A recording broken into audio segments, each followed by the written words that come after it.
afternoon, ladies and gentlemen. It's the Public League Baseball Championship here on SFBN. The 12-3 Olney Trojans take on the 12-9 Central High Lancers for Public League supremacy here at Abraham Lincoln High School. These two squads met once earlier this season, and it was a 5-0 Central victory propelled by a shutout outing from Daniel Koppisch, who will be taking the mound again today. Both teams have cruised through the playoffs. Don't expect any cruising today in the Public League final. Can Olney get revenge at the right time, or will Central cement themselves atop the Public League for the second straight season? It's Central versus Olney in the Public League Championship, and it's about to start in just a few moments here on SFBN. Josh Safran here today, taking you through today's game play-by-play, alongside Jack Kapp, my color commentator, back in the broadcast booth. Jack Kapp, he's been around the Public League for quite some time. Jack, what do you have for us about how these teams ended up here today? So let's talk a little bit about how they got here. Both of these teams had excellent records during the season. Central was 8-1. They did miss a game against Lincoln, but they'll take that win also as a forfeit. So they really were 9-1, whereas Olney was 8-2. Both great records, finished 1-2 in the A division, the Independence division. There's 5 divisions in the league. So in the playoffs, Central had to beat Tacony Charter, shut them out 5-0. Faced Kensington, who they had beaten earlier in the season, and shut them out 11-0. The semifinal was against FTC, that's Franklin Town Charter, which is a very good hitting team, one of the top teams in the city, along with Northeast and Esperanza. And Central took down FTC 5-1. It was a little closer than that. FTC had not lost a game since they lost to Northeast way back in early April. That's how Central got here. Olney played in the playoffs Maria Brassetti Academy and shut them out 15-0 in a second round game. Both Olney and Central get a bye in the first round, so that was a second round game. SLA, which went to the final last year, did not have a good season this year and lost to Olney 20-5 in the quarterfinals. Olney then took on Masterman in the semis and handled them pretty easily 8-4, and that's why Olney and Central are here in this championship game.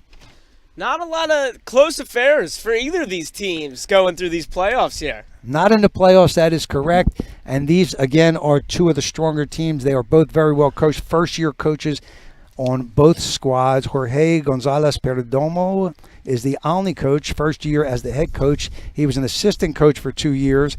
And over on the Central side, Kenny Devaney, who has some previous experience at Judge and Roxborough, but it's his first year as the head coach. He only got back 2 starters from the defending champions, who were coached by Micah Winterstein last year in that game against SLA.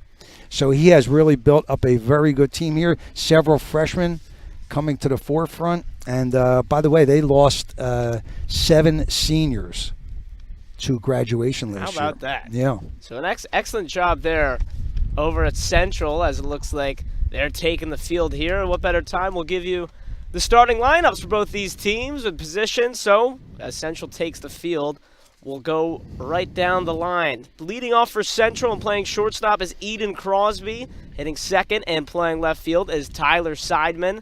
Batting third and playing first, Jude Rowland. In the cleanup spot and DHing, it's Alex Dorashow. Felix Melendez is who he's DHing for. Melendez will play second base today. Playing center field and batting fifth, Spencer Rossman. Pitching and batting sixth, Daniel Koppisch. He tossed a shutout last time these teams met. Playing right field and batting seventh is Luke Muir. At the hot corner and hitting eighth is Peter Heim. And rounding out the order, the catcher, Kyle Woodward. He's behind the plate. On the other side for Olney, getting it started in just a few moments, the third baseman, Devon Rosa. Hitting second, the center fielder, Lennox Lopez. Third, the shortstop, Edwin Hernandez. In the cleanup spot, the catcher, James Jermosin. Hitting fifth and pitching, David Estevez. Hitting seventh and playing second base, Joshua Viennes.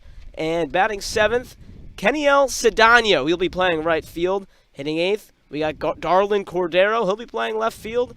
And DHing is Jose Rivas.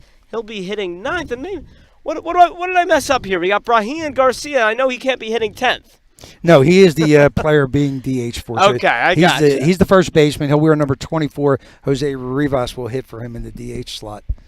So there are your starting lineups for today's Public League Championship here, as we got to be just a few moments away as Daniel Kopish works on his last few warm-up pitches. Like I said, he did have that shutout in the last game. Kopish on the season started in 9 games. This is his 10th start of the season.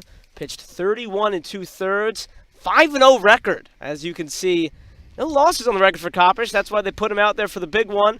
Great walk-to-strikeout ratio as well. 24 walks, 53 strikeouts. He's got an ERA of 2.65. Excellent stuff for Kopish. And Jack, Cap, you were telling me before the game he wasn't going to be able to pitch on Friday. That is correct. Because the rains came, Daniel Kopish gets an opportunity to pitch in a championship game, and as I say that, here is the first pitch. The first pitch. Rosa has to jump. That's the duck out of the way of that one. Not a little not high ideal, inside. Yeah, not an ideal start that time for Kopish.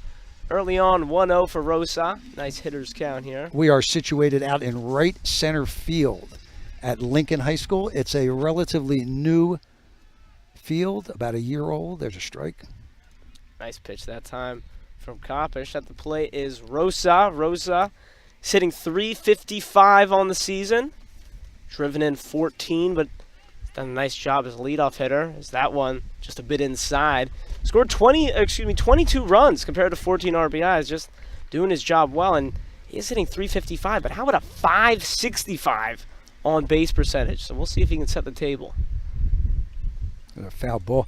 That is an excellent on base percentage. This is a great team throughout for Olney, and of course Central has a great team too, but Central has a large bench, a lot of players that are in the dugout, whereas Olney has one. Wow. Uno for the Spanish-speaking audience. One player on the bench. Uno jugador, if you want to go all the way to the That is Spanish-speaking correct. audience. That's actually here. right. Yeah. 2-2. Oh, Right. Nice breaking ball. The first out of the game. It looks like it buckled the knees of Rosa. One up, one gone. Kopish picking up where he left off. Yeah, Kopish had a great season. He did miss last year. Here's a replay on that. Let's take a look at that. Beautiful work by our cameraman. That's a knee buckler. Yeah, that is Ron Bruner behind the plate. He'll be our balls and strikes guy. It's a foul. Stepping up here for Olney, Lennox Lopez, the center fielder. Lopez, another one of those guys, 6.52 OBP. Not too shabby. Great stats on Olney's side. Inside. The other umpires are first base. That's Joe Lieberman with his 50 years of experience. Art Chapman, second base, also a very seasoned umpire. Outside. And let's see who's at third base here. Looks like John Jackson. So between them, 200 years of baseball umpiring. How do you like that? Pretty good crew. It is the championship. You better have some tenured officials out here today like we do. Definitely. Chappie, the guy at second base there, he's got higher level experience. He's been in college ball and some semi-pro. Hopefully we won't be saying their names too much today. Nope. And that's your first base runner. So a free pass this time. Lennox Lopez will trot on over to first. And, you know, some of these teams are both of these teams pretty successful on the base paths. Looks like Central might run a little bit more than Olney, but Olney's numbers are a lot better in terms of caught stealing. Lopez, well, I think he leads the team in getting caught stealing. He's only gotten caught stealing twice at that. So we'll keep an eye out here for Lennox Lopez. He's got 9 stolen bases on 11 attempts this year. First pitch is a little bit low and away for ball 1. I've seen Kopish several times this year. He does hold runners well. He's fundamentally sound. You'll see how he pitches here with the probably a slide step, a little bit of a knee lift. We'll see if that speed threat distracts Kopish a little bit, because even if he can hold runners well, and it looks like Our first mound visit of the game, if I'm not mistaken here. Yes, that is what it is, and you're only allowed 3 per game, by the way. Wow. Yeah. So what do you coached Northeast, right? So what could be going on this early? He wants to settle him down. He ran a 2-2 count to Rosa. He ran a walk to Lopez, and now he's got a 2-0 count to Hernandez. So he's just a little wild, and maybe it's just a little communication problem or maybe some mechanical issue that the coach wanted to settle down. That was not the head coach to the mound, by the way. There's about 5 or 6 assistant coaches for Central. That was Lou Camisa, I believe. So Edwin Hernandez, 2-0 count. There's a strike. Yeah, Coppish needed that one. And I guess this is the guy you want to talk about. Edwin Hernandez hitting .562. I mean, these numbers are ridiculous, especially 1, 2, 3. He does have a .660 OBP, but my eyes get drawn to that batting average there. It's a very good team, and Olney's been good for a number of years. That's close. Just barely back in there. We are very far away. It looked like he might have gotten him from here. But right to your point already, you're seeing Coppish do an excellent job at holding the runners. And do we have a disagreement already? Yes, we do. Maybe we can move the camera over, and there it is right there. Now, I must say, that is not allowed in high school baseball. Really? No, you cannot do that. Now, they're allowing him to do it today, but to stop a game and run across the field to argue a judgment call is against the high school rules. Wow. This is not Major League Baseball. Sure. And for the people who are watching and are used to watching Major League Baseball, that is not what you normally see at this level. This could be 2. Rounded to short. Hit a foul ball. And I saw the second base umpire point to something. I believe we're getting a balk. That's the only thing I could think of. Because I saw the second base umpire. It's a balk. And there we go. We got a balk. It is a balk. So we got a couple mishaps right away. I mean, not a mishap, but you already have a coach come out and argue a pickoff attempt at first. I did not see what he did wrong. Me either. But that one's low. And so, correct me here. Since it was a struggling. balk, does that mean the pitch does not count? So Pitch the count does not actually count. 3-1. Balk is a dead ball. Pitch does not count. Gotcha, it should be a 3-1 count. And here comes the catcher out to talk to Coppish, and that is Kyle Woodward, the catcher. Wants to have a few words with his pitcher. I've never seen Coppish this wild, although it is only the first inning, obviously. Just one out. 3-1 count here on Edwin Hernandez. He is one of the 2 home runs on the Olney roster, slugging .969. And let's see what he can do. It's a fly ball out into left center. Rossman's calling for it. He makes an impressive grab, and Lewis will tag up to third pretty easily. Rossman is an excellent center fielder, and his footwork was just great on that. Couldn't be better. Mechanically made that catch just the way it's supposed to be done.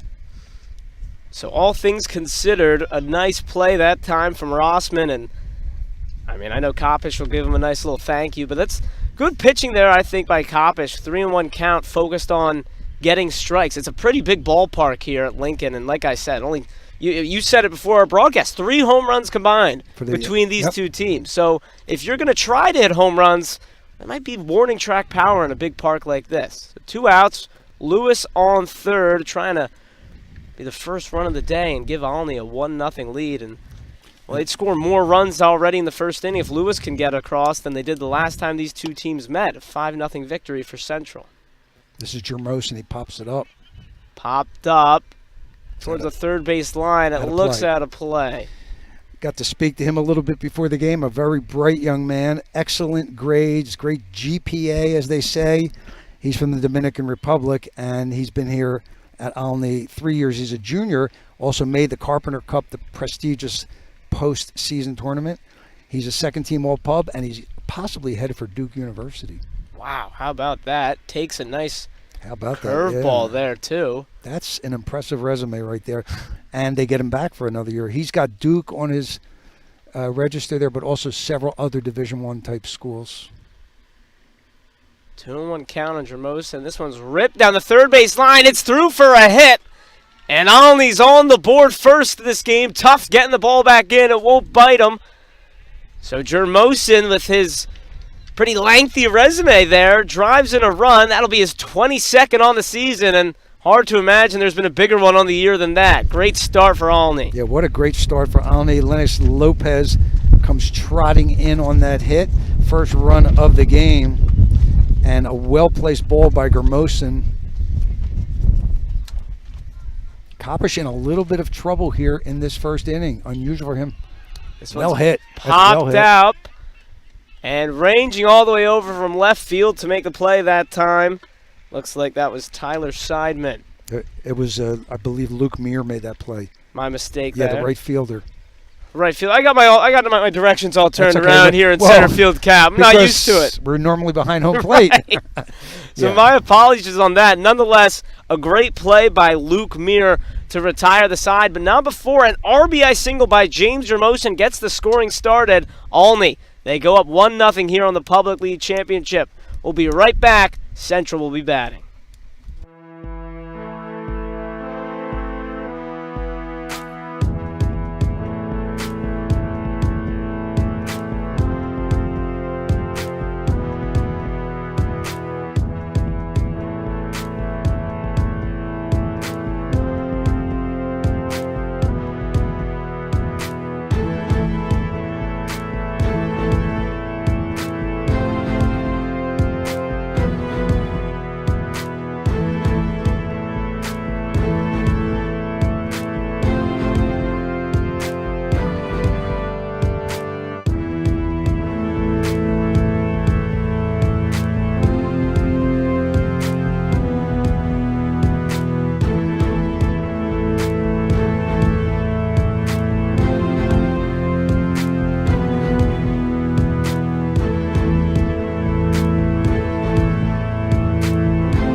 Welcome back on into SFBN's broadcast of the Public League Championship. Olney versus Central. Olney got it started. They're up 1-0 as we head into the bottom of the first. Pitching for the Olney Trojans today is David Estevez.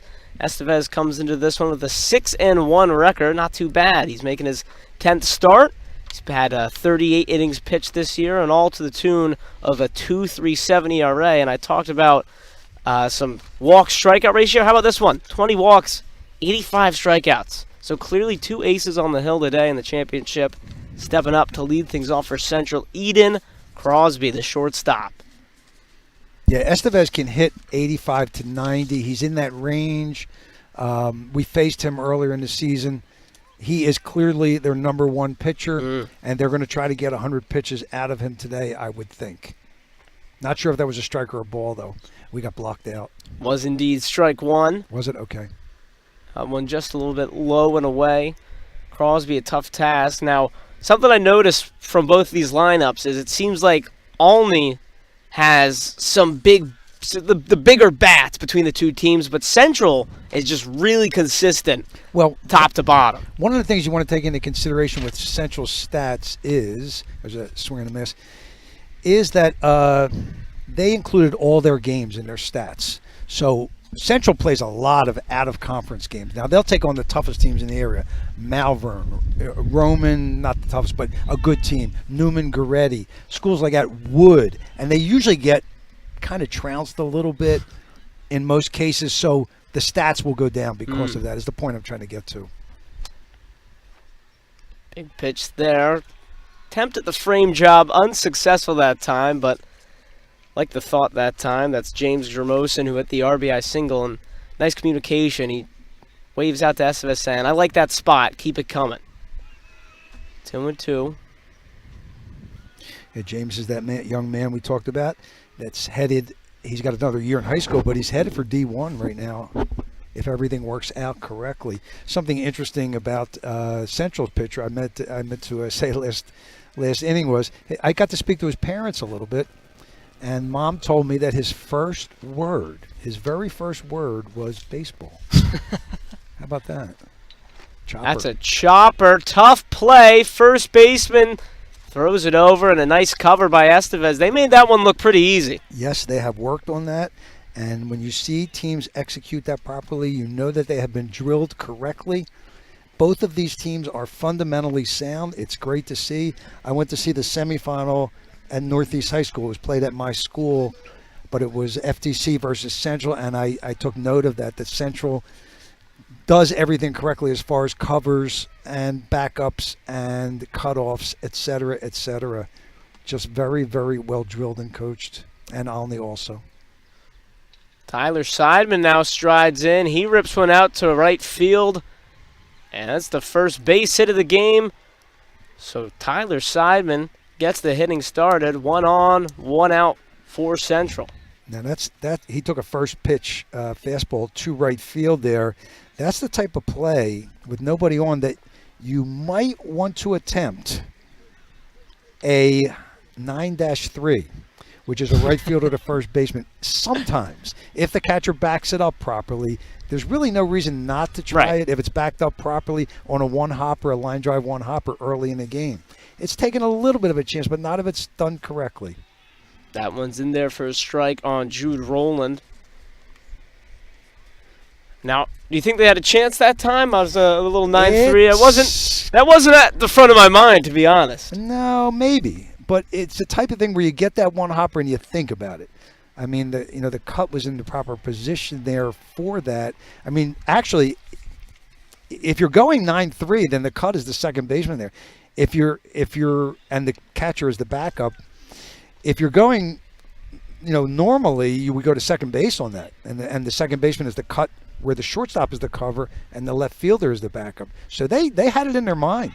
Strike 3 looking. The first strike out of the game for Estevez. And quickly there are 2 down for Central in risk of wasting that nice piece of hitting with 1 out. So now 2 down, first strike out of the game. Not sure what Jude Rowland was looking for that time. That looked like a pretty nice fastball down the middle. He wasn't expecting it. I think he was expecting a breaking ball. And Alex Doroshow steps to the plate. He's the DH.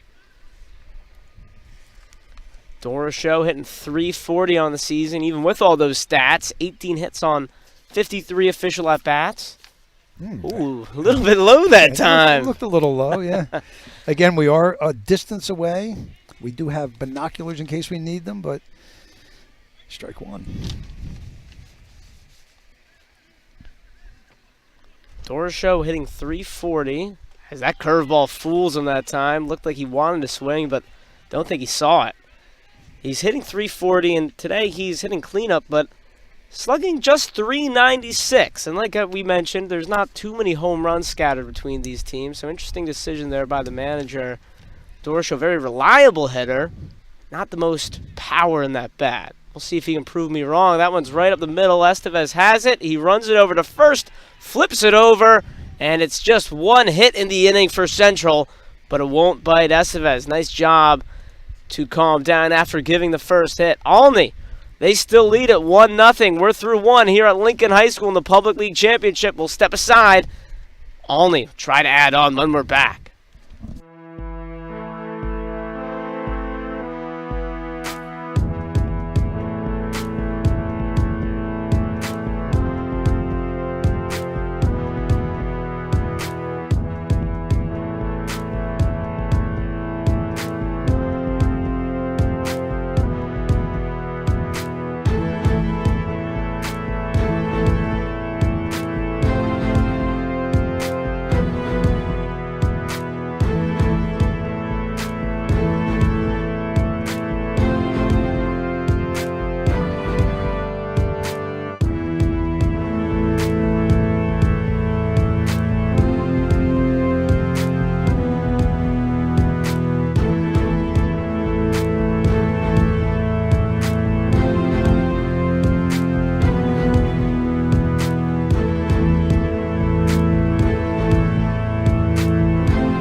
Welcome back on in. Top of the second here at Lincoln High School. It's a beautiful day. It says like 93, but feels much better. Perfect day for some baseball here.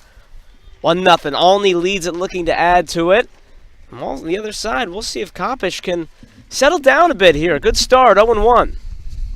That's Joshua Villanez, wearing number 2, and he's the second baseman. He'll be the first batter in this inning. Swings and misses. Tied him up that time. 0-2. We'll see if Kopish wants to put on the off speed here or challenge him again. Looked like a pretty good spot. The pitch. Swing and a miss. He challenges him again, and give credit to Kopish that time. He saw it work on strike number 2. Why not go right back to it? And it did work again. Second strikeout of the game for Kopish. That's more like what I've seen in the past. Here it is again. Oh, yeah. Good spot. High and inside fastball. When well placed, one of the best pitches in the game. That one just a bit outside. Now batting is Keniel Cedano. Could be Cedano. I'm not sure. Jury. I'm not sure, actually, but Jury's still out, nonetheless. the jury is out on that one. But either way, he's the right fielder. He wears number 5. And let's see here. He is a junior. That one tapped right back out to the mound. Nice, easy play. Quickly, 2 gone here, top of the second. Maybe, I mean, you were saying it. You were surprised to see he looked a little bit rattled. Tight. Yep. We saw a mound visit in the first inning. It seems like he's settling down here in inning 2. Just as you said, very unusual for Kopish. It's the first time I've seen him in that type of trouble. I haven't seen all his games, obviously, but several of them.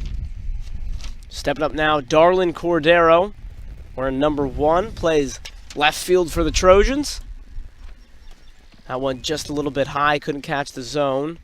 Kopish is also a soccer player. He missed the entire 2021 season with a broken ankle. Tough break for Kopish there. Good to see he's back out. And, man, I can only wonder what kind of soccer player he is based on how good he is. Probably great. Yeah. He's the pitcher of the year in the public league. He's a first-team all-pub player, headed for UNC Charlotte. That one in there catches low inside corner, 2-1 on Cordero. Now, whether he pitches at UNC Charlotte is up in the air. Oh, that's low, but Well, I mean, both teams better start taking note of that. It's not like it's been inconsistent. That's the second one in that zone. Second time called strike. You got to start swinging, especially on 2 strikes. And there is a swing. Hard hit, but, well, foul, first base side. Cordero, 9 strikeouts on the year as he finds himself down 2-2. 10 walks to 9 strikeouts, though. Pretty good ratio. This is a Olney team that looks to put the ball in play based on their walk-strikeout numbers.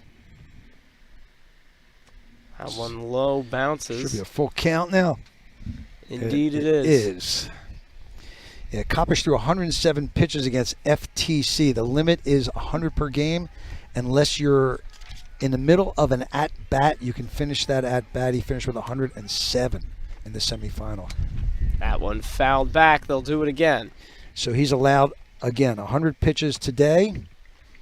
Now, next week, or actually Thursday, when the district playoffs begin, and I'll kind of explain that as we move along, the winner of this game will play LaSalle in a district game. That's a walk, and look where that ball went. That ball goes all the way down. I mean, Cordero really should have sprinted the first base. I was thinking the same thing there. All the way down the third base side. It could have been worse. Yeah, you're supposed to sprint. Yeah. Here it comes. Inside.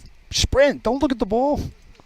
I'm wondering if that got a piece of him. I'm going into coaching mode. Yeah. Oh, maybe, but I didn't see the ump throw his hands up. No, and then the catcher wouldn't have gone after the ball like that. Good bounce back pitch from Kopech. It's stepping up Jose Rivas. He's DHing today for Olney, but you saw Kopech. He was very frustrated with himself after that last pitch, but right away he's back in the saddle, now up 0-2 on Rivas. Rivas is the number 9 hitter. Hasn't been a good go of late for Rivas. He's just 2 for 16 so far in the year. It would be a big time for hit number 3. That one chopped down the third base side, but well foul. 0-2 still. Yeah, not a strong swing. He does not have that many at-bats. He has no doubles, no triples, no homers, and 4 RBIs with a 125 batting average is where I have him. Bats right, throws right, utility player. Right now, if you're Rivas, you got 2 strikes. You mentioned that pitch count thing. As 0-2 pitch swung on and missed, and Kopech just the 1 walk on the inning for a blemish. For what I was about to say, if you're a guy like Rivas and some of these 8-9 hitters, you want to make Kopech throw some pitches. Because like you say, there's a hard and fast 100-pitch rule. Kopech, Public League Pitcher of the Year, you're going to want to chase him out of this game. But he's back on track, looking again like the Public League Pitcher of the Year. 1-0 the score. We're going to head to the bottom of the second. Central, they look to strike.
Welcome back on into SFBN's broadcast of the Public League Championship. Bottom of the second here. Central batting. It looks like that's Spencer Rossman who will lead them off. Down 1-0 here.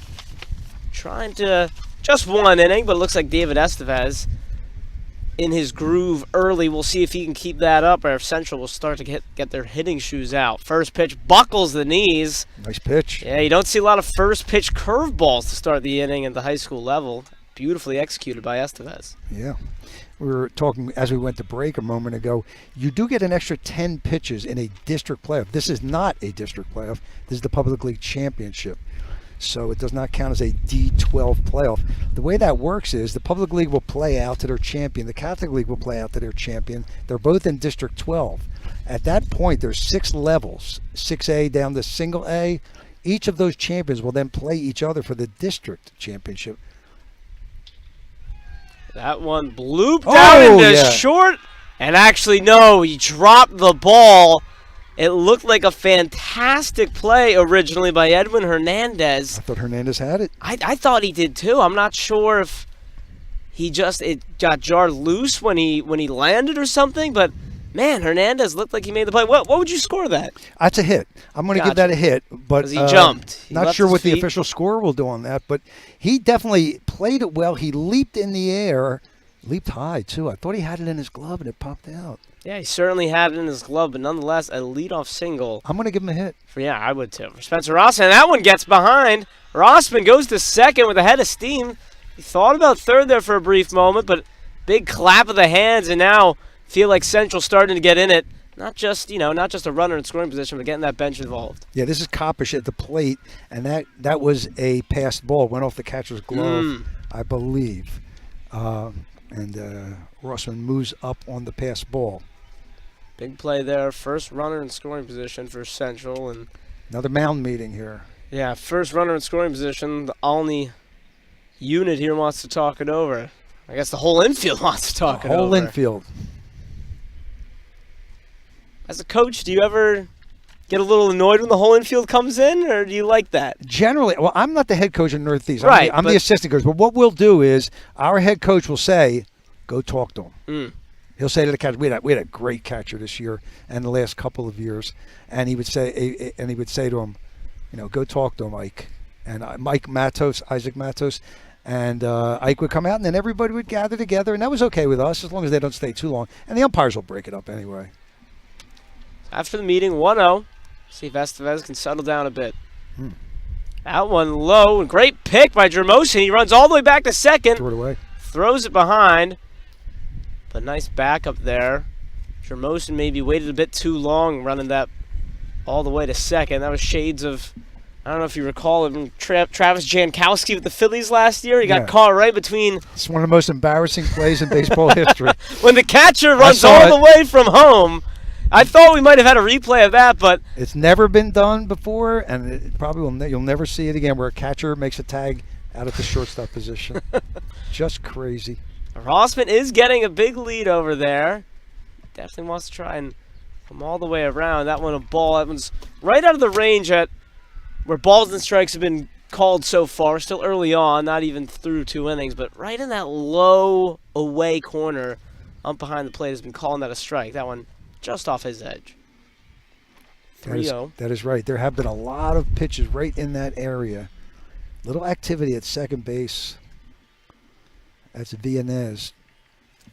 Fake the bunt that time. Pitch right in, however. 3-1 now. 3-1 count, yep. So we've talked a lot about Kopish as a pitcher. Not too bad at the plate either. He's hitting .326. He's been a cleanup hitter. It's really a two-way guy. Hitters count 2. Estevez checks the runner. And that one too low. So Estevez that time, I'm sure you saw it, really looking down Rossman till the last moment, even starting to lift his legs, still looking back at second. From what I've seen, I get these guys are trying to hold the runner on, but sometimes they get a little too fixated with the runners, and you saw there. It throws them off. He was looking at second when he started going to the plate. Yeah, a lot of times you're asking what the head coaches might say, and our head coach quite often says, concentrate on the batter. Concentrate on the batter. Don't worry about him. So Estevez seems to be a little bit worse for wear here. Is he okay out there? He's What's going trying on? to stretch something out, it looks like. I think he's holding Hamstring? his legs here. Both coaches are out. This Yeah, could be a big development. This would be bad news. Backup pitchers are Hernandez. That's Edwin Hernandez, also a Carpenter Cup player, and Devin Rosa, a sophomore.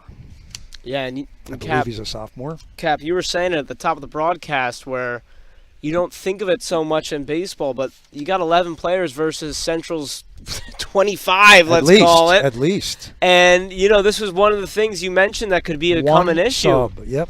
And it's one thing if he can't continue on the mound. It's another if Estevez would have to be removed from the game, and, well, then you're down to just one guy on the bench, and you're already DHing. It just could get messy for Olney. We'll see if Estevez can continue. He got some Gatorade. I'm wondering if there's a little bit of cramping there.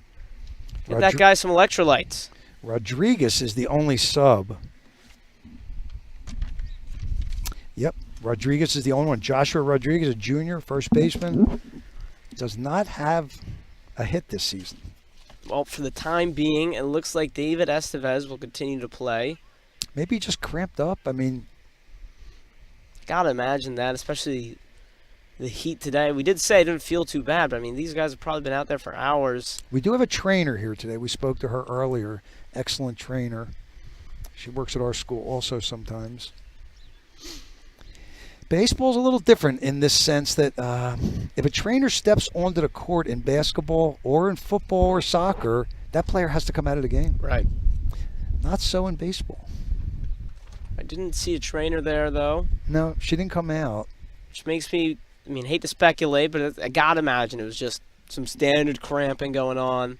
He had some Gatorade, maybe a banana in between innings here. Estevez should be good to go, but right now, It's hot, but it's not as hot as we thought it was going to be. Well, we're under a tent, so yeah, we can't be complaining. I guess I can't complain. We have Gatorade and so on, but the players are out there in the 95-degree temperature. We got runners up first and second here now that we're back to baseball. Yep. Big spot. Nobody else. It's Luke Muir stepping up. He's laying one down. That one bounces to the plate. A nice play behind by Jermosin. The ability to bunt in high school. You stole it right from me. I was going to say the same thing. It's a treat to watch, truly. You don't see it in the major leagues much anymore. It's a skill, definitely a skill you need to work on. So Muir trying to get a couple runners in scoring position here. In a game like this, it's off the bat. A game like this, you want to move those runners.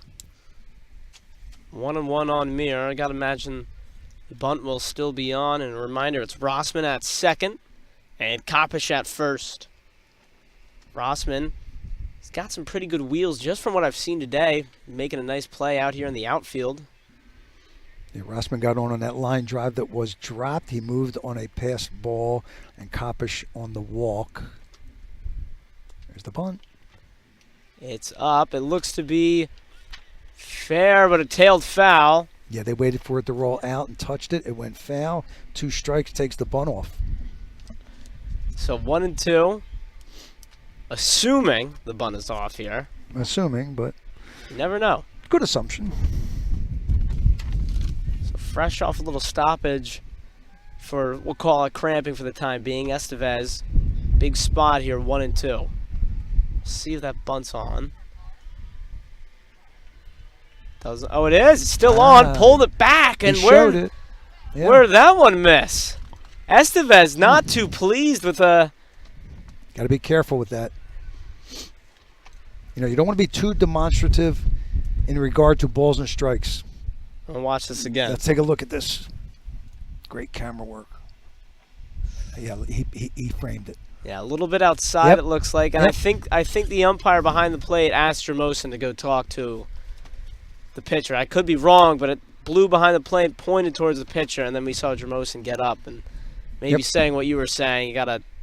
I get it, high intensity, high stakes, but you got to calm it down a little bit. Bunt's still on here, 2-2. That time he gets the call. So rung him up looking.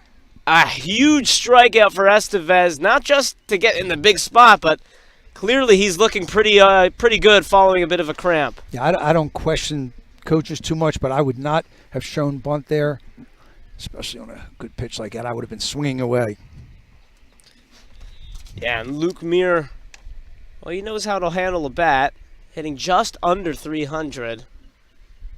That one, there's your bunt, though. Yeah. It's a wild pitch. Runners advance.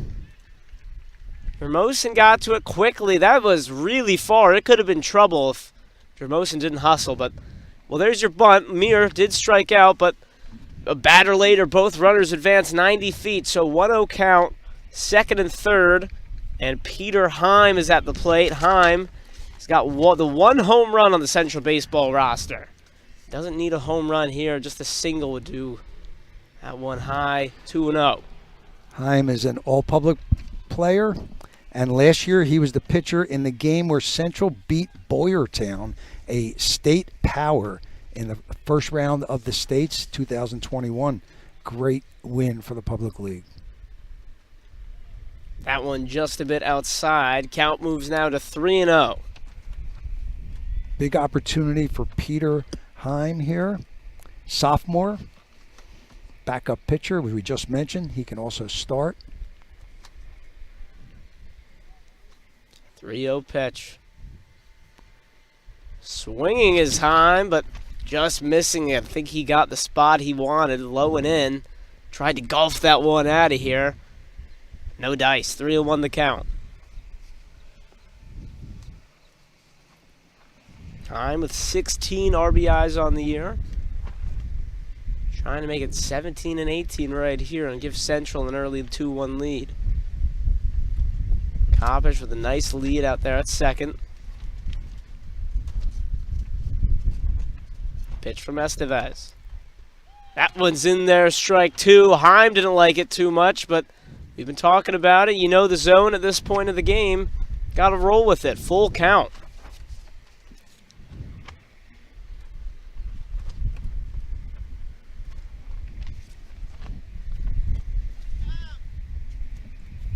Heim steps in.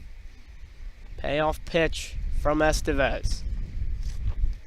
And he steps off and think about it. Such a tough spot here.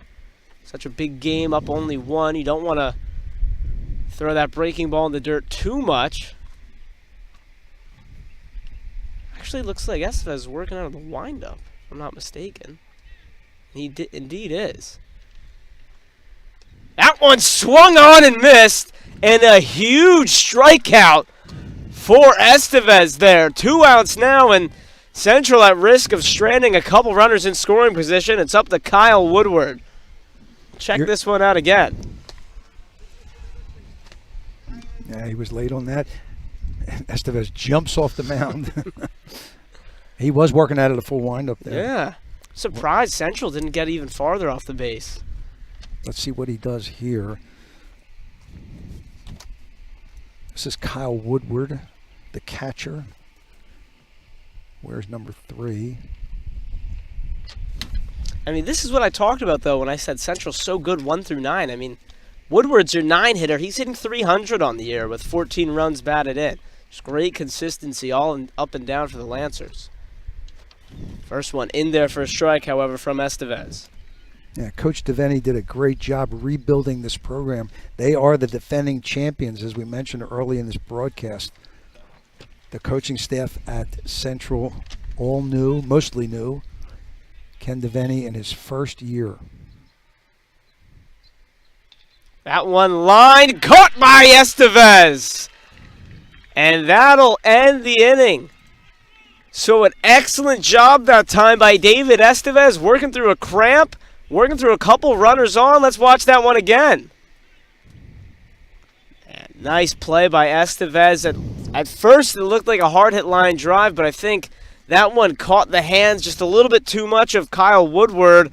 And David Estevez dances out of danger. We're through 2 here in the Public League Championship. Olney still holding on to a 1-0 lead.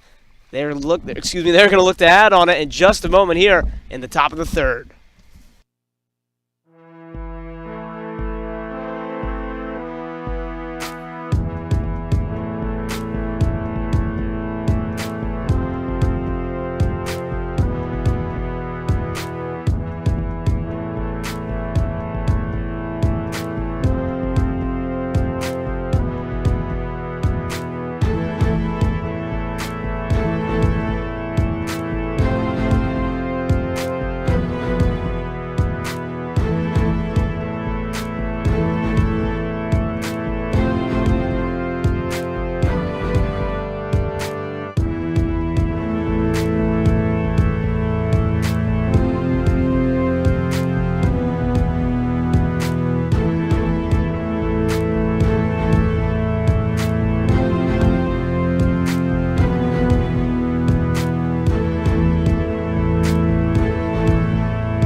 Welcome back on in here to SFBN. Olney still leading 1-0. Excellent pitching last half inning by David Estevez to tightrope out of danger, but we're back. Olney holding a 1-0 lead.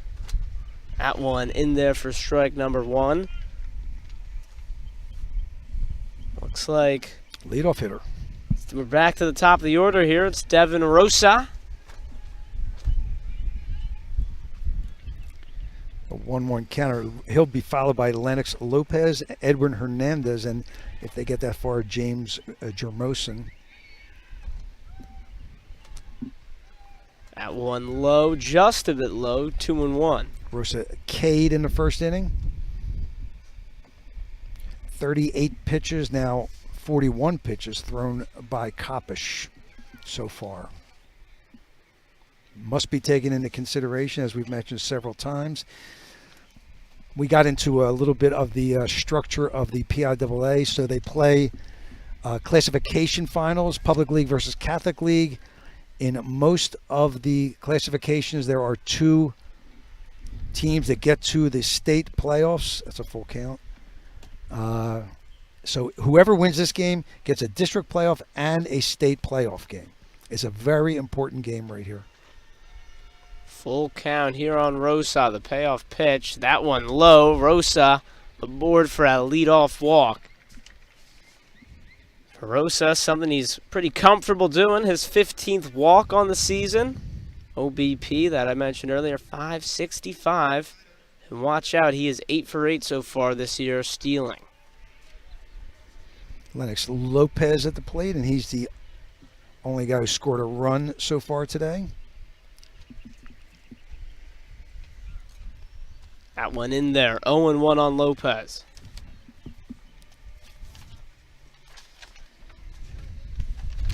Oh. Got a bit of a breeze over here in left center. A gust. Going on the pitch, it's dropped, and it's an easy stolen base. Make Rosa 9 for 9 now on steals. So 9 for 9 on steals, and now a runner in scoring position. 1-1 count. It would have been a tough play anyway, but Woodward dropped the ball. It went off the glove. Pitch to Lopez tried to throw behind the runner, but unsuccessful that time. Good backups there,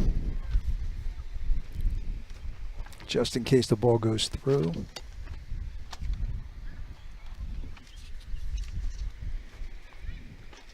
It's Melendez at second base for Central, and Rossman out in center field. That one's popped up out of play, however.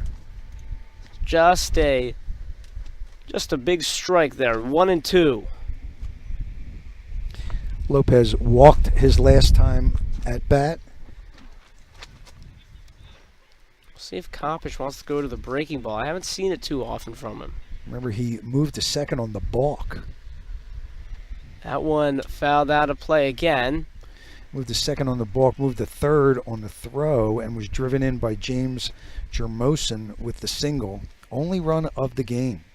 Lennox Lopez. 1-2. Lopez already fouled one off with 2 strikes. The pitch. Popped up. In the infield. Who wants it? Oh, falling down, but making the grab that time. The first baseman, Jude Rowland. Not the easiest play that time, but hey, the box score doesn't have to know he fell. We'll watch that one again. I think what happened, you'll see a gust of wind. Let's see if we can get back to the action here. So a tough play from Jude Rowland. That was popped up sky high. Rowland, give him credit, he did take charge that time. He called for it, following the rule. If you call for it, you got it. Second baseman backed off there. Second baseman not only backed off, but went to cover first, which is the right thing to do. That's Melendez. Melendez did the right thing. I think it was a gust of wind at the end there that caused him to fall like that. But he made the play. Jude Rowland is an excellent first baseman. Yeah, it's a big out number 1 here, especially with Rosa still in scoring position. That one just a bit outside, and stepping up for Olney, Edwin Hernandez. And Hernandez lined out his first time up for the second out of that first inning after running a 3-1 count. 1-0 on Hernandez here. The pitch from Kopish. That one's grounded through the hole. They're going to send Rose, and now they hold him up. That wisely held him up. The third base coach was waving him, and then once he got to third, wisely put on the stop sign. It was an excellent play, if I'm not mistaken here. That was Rossman in center field getting to that and firing it in. Rossman did fire it in. It was the wrong cut. However, no harm done. Pitcher's not supposed to take the cut on that. Pitcher should be behind the catcher. Third baseman should have been where the pitcher was. He went to cover third. Shortstop's supposed to cover third. I'm surprised to see Central make a defensive rotation mistake like that. So runners on the corners here with 1 out. Second mound visit of the game for Central. I'm wondering if this is a combo of two things here. One, generally talking to your pitcher, and two, first and third, especially at this level and younger, you see a lot of attempts at a delayed steal at second. Any strategy talk here, or do you think this is more about the pitcher? You might very well see that, and you might also see the cutoff throw to the shortstop or the second baseman. We use the second baseman at Northeast. A lot of teams will use the shortstop for that, to stop that attempted double steal. Stealing percentages are very high in high school baseball, as far as first to second steals, that is. And I believe there might have been an intentional walk we just missed here. Let's see here. I see runners on first, second, and third right now, if I'm not mistaken. Get my binoculars on, and I'll tell you in a minute here. Yeah, James Jermosin's out there at first. It looks like they intentionally walked him, and now we have the bases loaded. That is correct. For the pitcher, David Estevez. He chops this to third. It's a tough play. Can't make the play, and all runners will be safe. Olney. Bases loaded still, and they're up now 2-0 as Estevez is leaping around out there at first base. That goes to show you, just put the ball in play. Good things will happen. It was a really tough play for the third. We'll watch this one again here, Cap. It wasn't hard hit, but sometimes those are the tough ones. Baltimore chopper. And, man, that's just I such think he charged it too much. That one's in there for a strike. Peter Heim there was coming in. I think he was going home on that one and started making the throw. And he was going home, yep. Thinking about it before making the actual play. And instead of getting at least one, now everyone's safe and a run scored. So, while it's not the most, I'm sure Estevez, he got that bunt down. He got that bunt down. Plays at first, out, throw to first, double play by Central. What a terrific play by Kopish. You said he's a soccer athlete, showing off some of that athleticism right there by leaping off the mound, knowing to go right to home. Let's check this out again. I mean, the bunt's an interesting call here. Let's take a look at it. That's a tough bunt. Yeah. Wow, Kopish was all over that. The pitch was low and outside, and he bunted it to the first base side of the pitcher. Pitcher handled it beautifully, and an easy double play for Central. So Olney is able to get one on the inning with, well, I'm not going to try and score that an error or a hit. That's not my job. But a tough chopper to the third baseman that went under his glove. But then a clutch double play with 1 out and the bases loaded. Give credit that time to Daniel Kopish. Central only down 2. Looking to strike here in the bottom of the third. We'll be right back on SFBN.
Bottom of the third, Olney. They lead it 2-0, but it's the top of the order here for the Central Lancers. Eden Crosby set to lead it off here, and 2-0. It could have been much worse if it weren't for a slick double play off of a bunt. Is that one way high?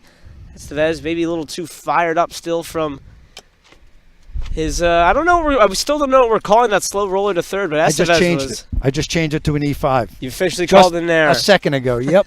I thought about it. We're not official, of course. But right. I called it an E5. Unofficial E5 here. That one just a little bit low there, and like I've been saying, the umpire erring on the side of a lower strike zone. That one might have caught a bit of the dirt. Not as hard of a decision there. So 2-0 here on Crosby. Actually, he has an identical twin on the team. And they are extremely identical. I got to meet them. I mean, I've never seen twins that look more alike. It's crazy. 3-0 for Eden Crosby. That one he thought about attempting a swing. Maybe good count awareness, though. 3-0. See if Estevez can fight back. Pitch. That one in there, like I was saying about the strike zone. I think that's a fine zone to have as long as you're consistent. 3-1 the count.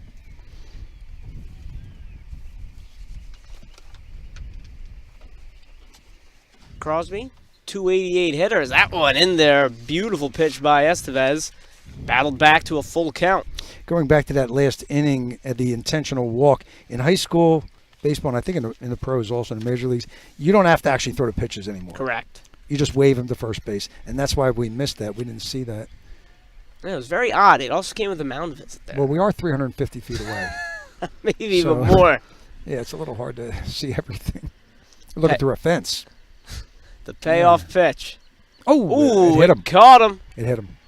So a catch piece of Crosby. Would have been a walk anyway. I'm sure Crosby would have much rather had a walk. It hit him in the ribs, I think, or maybe the shoulder blade, somewhere around there. Yeah, we'll check this one again. See if we can see where it hits him. Our cameraman's excellent. Ooh. Shoulder blade, right? Right on the shoulder. Yep. I think he rolled with the punch that time pretty well. Yep. Give credit to Crosby there. So Crosby, whose OBP has a 397, maybe that ticked him just up to the 400 mark of getting on base. Watch out. 20 for 23 on stolen bases this year. That one popped out of play, so it'll go to 0-1. I got to speak to the mom of the Crosby twins a couple days ago, and she told me that Eden has a 3.7 GPA, Josh. How about it? Uh-huh. And Cullen is number 9, and he also is a very good student. Doesn't see as much action as Eden, but we may see him a little bit later. Central, very deep roster, not moving as Eden's. Fake the bunt, or should I say bunt pulled back. Pulled back, yep. And the count will move to 1-1. Jermosin very active behind the plate here. He's a very nice player, Jermosin. He's the Carpenter Cup player and second team all pub. How about that for Jermosin? 1-1. Bunt. This one gets it down. Estevez fields it. Throw to first. Nice stretch. Out at first. And nobody was covering third that time. Olney actually catches a bit of a break. I don't think Crosby knew it. I believe that was Estevez who... Or no, my mistake. That wasn't Estevez. It was... Shortstop. Shortstop over there just sprinting over to third. Hernandez. Well, that's his cover. That's his cover on that play. So Olney, I'd say they caught a break that time. Sack bunt, nicely executed there. Now, an interesting decision, as looks like Jermosin wants to have a couple words with Estevez here. Maybe keep an eye on that runner at second base. Like I said, 20 of 23 stolen bases. Just an interesting decision there to not at least try to send the runner one of those times, especially with 20 stolen bases on the year. That's a good point there. Yep, they got him over to second, though, but they did use an out. I'm a huge fan of the bunt, don't get me wrong, but you got a guy like Crosby with all that speed. I am also. So stepping up now for Central, Jude Rowland, dangerous hitter. 318. He's got 14 ribbies. First pitch low. Estevez is going to have to be careful. I've already seen a couple pass balls and wild pitches in this game. And a balk. So a lot of free move-ups here. Drew Rowland is an all-public player for Central, a junior. So 1-0. The pitch to Rowland. That hits Rowland. Same spot, I believe. So we saw Estevez going high and inside earlier in this game to much success, but that's 2 batters. We'll check it again. I think it hits him in the same, Same spot. Same spot. That time maybe a bit the meteor part, not as painful for Jude Rowland, but nonetheless. Yep. More along the spine on that one. Central, they got runners at first and second here. Tying run on base, 1 out. Stepping up, the cleanup man, Alex Dorashow. Dorashow, the DH, and the cleanup man batting for Felix Melendez, the second baseman today. Not the guy you want to see up in this situation if you're Estevez. Yeah, Dorashow can hit the long ball. That one in there, however, attacking Dorashow right away. 0-1. Now, Cap, I got to ask, at this age, when you got a double play situation, are pitchers taught to try to keep the ball low? Or does it matter, or is that more of a professional type of No, thing? it goes along the same thinking, but, you want to take into consideration who's up also and what type of pitches the pitcher can throw. That type of thing goes into the decision. That's 2. I asked that because those 2 pitches right there, pretty kind of high, a little high and inside there. Look, it's 0-2. It's working. Maybe Estevez just focusing on the batter, doing his own thing now. Let's see if he can finish Dorashow off. And he does. Yeah, that's a nice pitch. Kept it simple. Dorashow maybe expecting something off speed. Estevez goes, I call that 85-90 right down the pipe. We'll check it again. Dorashow wants that one back. Oh, man, does he? He does. He knew it right away. Clearly caught him off guard. Maybe some of these hitters just guessing a little bit too much with 2 strikes especially. Not seeing much of anything all the way out here, but not making out if these guys are choking up with 2 strikes. I'll start paying attention for that. Nonetheless, huge pitch from Estevez now, 2 outs, and that's a big cut. That goes straight back, 0-1. Looks like it's Rossman up. Yep, Spencer Rossman, the center fielder. Rossman down, 0-1 here. High GPA in school, excellent student, all pub player, looking at Virginia and Michigan. Wow. His sister is a roller derby athlete. How about that? Spoke to his mom. I was at the semifinal game and I was scouting for today, and I sat near a bunch of the moms and I got to interview them and talk about their kids. It was fun. It's a win-win for both parties there. It was great, yeah. A couple dads spoke up also. 0-1 here on Rossman. The pitch. That one's in there. Estevez really starting to find that strike zone here in the inning number 3. 0-2. Yeah, that temporary cramp is not affecting him right now. Rossman, a junior in school. Central's going to return quite a roster next year. Boy. We are in trouble at Northeast. We're going to have to start looking at some freshmen and sophomore players. Got to start somewhere. Yeah, we have a good core coming back ourselves. We're just losing our 2 top pitchers. That's a problem. Yeah. That sounds like a big problem. Well, yeah, and the other ones are very inexperienced. So the pitch. That one's lined out into right field, and Central should be on the board. It's in the gap. 1 run will come to score. They're waving Rowland around. Cut off the throw at home. He's out. And he is out. A great play out here by Olney. Well-coached team. They executed that cutoff perfectly, and it's still just a 2-1 game. That was beautifully done. That was what you call a double cut when the ball goes past the outfielder. Beautifully done double cut. Watch this. And a nice job to get the tag down. Easy call for the umpire. Very well played at the catcher position. Nicely done. Now, did you catch it? I'll be honest. I was watching the run arounding third. Did you catch who made the play here in the outfield? Well, the right fielder picked up the ball, and that was Cedeno, and he threw it to the second baseman, Villanez, who fired it to the catcher, and that is Jermosin. Beautifully done. It's a double cut. Yeah. Okay, in that sense that once the ball passes the initial level of the outfielder, everything changes. The cut positions change. The receiver of the throw changes. So the second baseman becomes the first level cut. Shortstop is the backup to the first level. First baseman moves into the second cut position, but it wasn't needed because of the strong throw from the first cut. The Inez, it was beautifully done. Very well executed and nicely coached. Yeah, fantastic play there by Olney. It was a beautiful piece of hitting there, but very well done. Just the defensive play. Phillies could learn a thing or two from that one, huh? 2-1 the score here as we head into the top of the fourth. We'll step aside for just a brief moment. We'll be right back.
Welcome back on in. 2-1 the score off the beautiful cut, and Cap over here wants. We're not done talking about it. Well, we were saying during the break that a team that does that clearly has practiced that double cut situation, because let's say it's a single cut. In other words, the ball is a one hopper to the right fielder. Right. Well, in that case, let's see. I don't want to interrupt the pitch here, but And it is Cedeno leading off here, by the way. Cedeno's leading off. Kenny Cedeno. In the case of a single cut, the right fielder would hit the first baseman inside next to the pitcher's mound, and the first baseman would be the single cut, but the ball got past the right fielder, so everything changes. Once that happens, everybody has to adjust, and the players did it. It was like textbook. It was Spalding Guide. It was beautifully done. Excellent coaching, excellent execution by the Olney Trojans. So Coppish here, having a hard time finding the zone. I'm a big proponent, if you make a great play in the field, you come up at the plate and keep it going, but unable to get a pitch to hit that time. 3-1.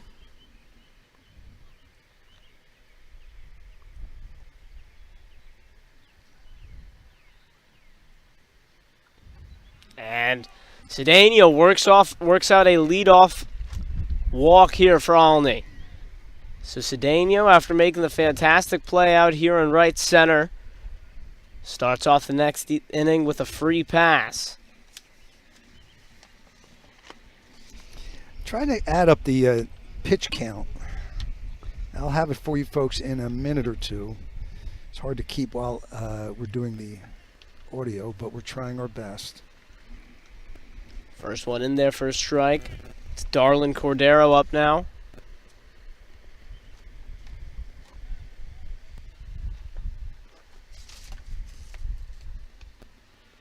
That one high, 1-1.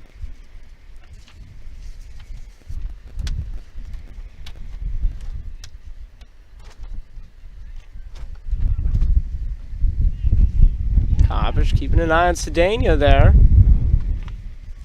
Back in with a belly flop slide.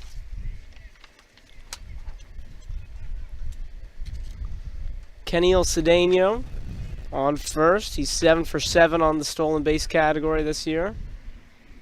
That one outside. Okay, 64 pitches for Coppish in the fourth inning. He's rolling along pretty well. Once again, they have a stable of pitchers behind him. That one's in there, 2-2. Coppish is their number one pitcher, but they have Seidman, McElhatton, Heim, and Rowland. McElhatton with the middle name Clemente, we mentioned earlier. That pitch just outside. Woodward wanted that one, tried to frame it. Count is full. I was going to say McElhatton, the freshman, big boy, big, strong kid. Base hit. That's a base hit between first and second. Olney content to play station to station, but a beautiful piece of hitting from Darlin Cordero there keeps the line moving. First and second now, still nobody out. It's Jose Rivas at the plate, I believe. And a mound meeting. So they'll meet at the mound for the third time. I believe you told me there was only 3 mound visits No, allowed? 3 visits by a head coach per game. Yeah, they can meet like this as much as they want. It annoys the umpires. You see them walking? Look at the umpires. They're starting to come into the picture here. There he is. And he said, break it up. Come on, guys. Let's get going. It's 95 degrees out here. Speaking of breaking it up, you got the whole infield. What's going on now? Going into the dugout now. I'm wondering if we're getting a pitching change and something's happening. Guys are going to change their gloves here and take a few different positions. Or if they're bringing the team in for some shade while... I think they're changing pitchers. They are changing pitchers. Can we get who that is? That's 17. McElhatton. I just mentioned it a moment ago. He'll be the second pitcher. How about that? So Aiden McElhatton will... The freshman. Check into this game. Like you said, backup quarterback also. McElhatton, he's young, but not a stranger to the big moment. I was introduced to him after the game, the semifinal game, and I was really surprised at how large he is. For a freshman, that is. Someone who's maybe 14, 15 years old. I mean, I don't know exactly, but I'm going to put him at 6'1", 6'2", and over 200 pounds. Big boy out there on the hill. We'll see how he's tossing. He Yeah. has had an up-and-down season, however, for Central. He's started 6 games. He's pitched 25 innings. He's got an 0-1 record. He's given up 19 earned runs. He's got a 5.32 ERA coming into this one. So, Kopich, the numbers have indicated that Kopich was the ace on this team, and he earned the start, but his day is done. So Kopich goes 3 innings. He'll give up 2 runs, but the jury's still out on how many of those are earned based on whatever the official scoring was at the third base error or base hit. So Aiden Clemente McElhatton will finish up his warm-ups here, and the infield is back out for Central after going into the dugout.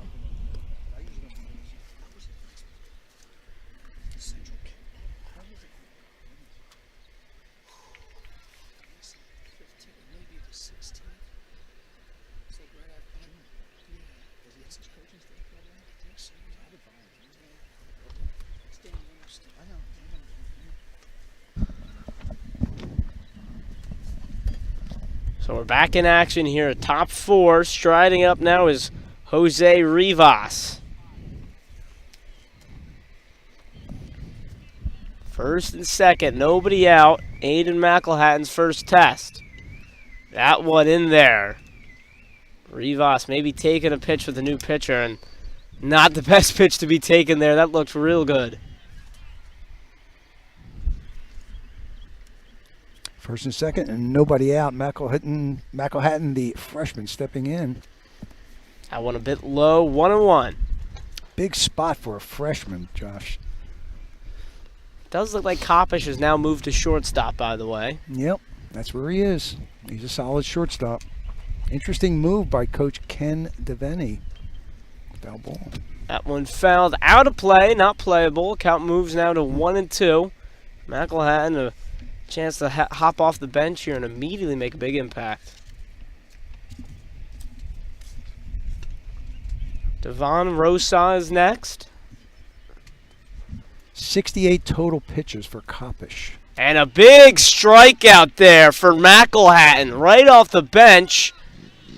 And he sets down Jose Rivas with a couple runners on and no outs. So that'll set up the double play opportunity to get out of the inning now as Devon Rosa steps up. Probably not the easiest guy to double up considering he's a leadoff hitter here, but you never know. A hard hit ball could be too. Rosa has a strikeout and a walk in this game. So maybe looking to put the ball in play as that one nearly got Rosa. He has to hop out of the way that time, 1-0. Got a little heat on that ball, McElhatton does.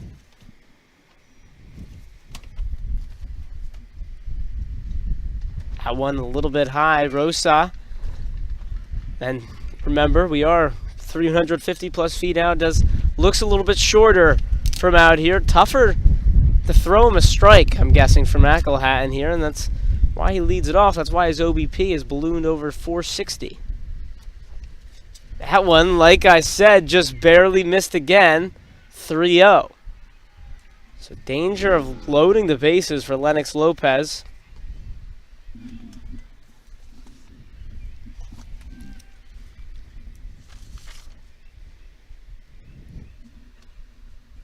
Yep. The bases are indeed full.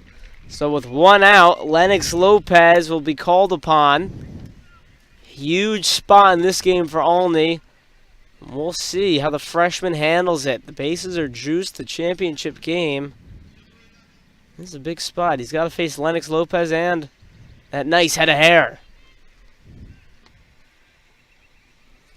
That's quite a head of hair there. I'm a little bit jealous. So we had a ball come out of the field or something like that. But we're all good. One out. As you see the umpire put the one finger up. Bases juiced. And it's Lennox Lopez trying to add to this lead for Olney. First pitch way high, 1-0. Once again, Aiden McElhatton, the relief pitcher. Just a freshman. Backup quarterback for the football team. That one just barely misses, 2-0. Lennox Lewis, sure he's looking for a swing here, but a disciplined, patient at bat also will net a run. That one, however, right in there. Maybe he had the take sign on. He didn't look like he had any thoughts of swinging. And I get it. Pitcher, freshman, throws 6 straight balls. Make him prove to you he can find the zone. 2-1 the pitch. That one lined out to left field. That'll get at least one. And Olney will go station to station here with just one out. Rough throw in, but it won't bite Central. And Olney, they're up now 3-1 off the RBI single of Lennox Lopez. Lopez officially 1 for 2. Had a walk in the first inning, scored a run. Now he has an RBI and a base hit. And maybe taking a page out of Central's book that time, or I guess learning. They always say learn from your mistakes, but I find it much better when you learn from others' mistakes. And that's exactly what it looked like Olney did. There was no thought of waving that runner around, and honestly, Lennox Lopez hit that ball so hard it wasn't even a question. Yeah, the bases are loaded. It looks like we got a defensive switch going on right now. I can see something's happening here. Head coach out there with his lineup card. Not sure who's coming in or who's going out. Can you read a number? Can't read a number. He's blocking it with his glove. He's playing second there base. There it is, 22, is it? Did I see that right? Central, that's Peter Heim. I think they switched positions, and Heim will now be taking over first base. So he went to get a new glove. I didn't see what exactly who went in, who he came in for, or what. He's at first base. Eden Crosby is at second. Of course, Koppisch is at short. I don't think anything else has changed. Rossman's still in center. McElhatton's on the mound. We got Muir out and right. We're missing third and left here, just because you can't see the numbers. We'll get that for you when we can. Ooh, that one just a bit low. Feels like that's been getting called a strike so far today, however. So, McElhatton, calm and cool out there, but might have a legitimate gripe. 1-0 nonetheless. And it's Edwin Hernandez at the plate. Hernandez took that one. Tough take. 2-0. Hernandez, the .562 hitter, like I said, coming into this game. He also has pitched a little bit for Olney. Not giving up a run either.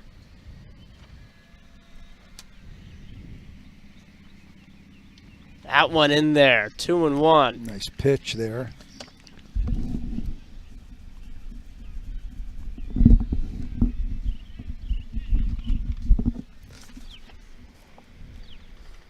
Two-one pitch to Hernandez upcoming. That one inside, just barely missed him. Thought for a moment that pitch caught a piece of Hernandez, but no dice. 3-1. And from this distance, it looked like it might have hit a piece of his clothing. Evidently not. McElhatton, by the way, working out of the windup here. Yes, he is. Bases are loaded. And that one high and tight. It's a bases loaded walk, and another run will get home for Olney. They go up now 4-1. 3-run lead for the Trojans, and the bases are still loaded here in the fourth inning. An unusual situation for Central. They have not faced this type of a deficit this season in public league play. Wow. Yeah. Not something they're accustomed to here. No, they did lose that one game to Esperanza. I did not see the game, and the stats were not posted, so I don't know exactly what happened. Esperanza does boast the best freshman in the city, the catcher Rodriguez, who is just a killer. Bunch of home runs, a lot of triples. I think he had 4 homers and 10 RBIs in his first 3 games as a high school player. As a high school player, yeah. Oh, he's a strong kid. Very, very muscular upper body. Yep. Well, we did say Central had about 25 players on their bench. It looks like they're using them. Yes, he is. So McElhatton, it's a brief outing for him. He's going to get replaced.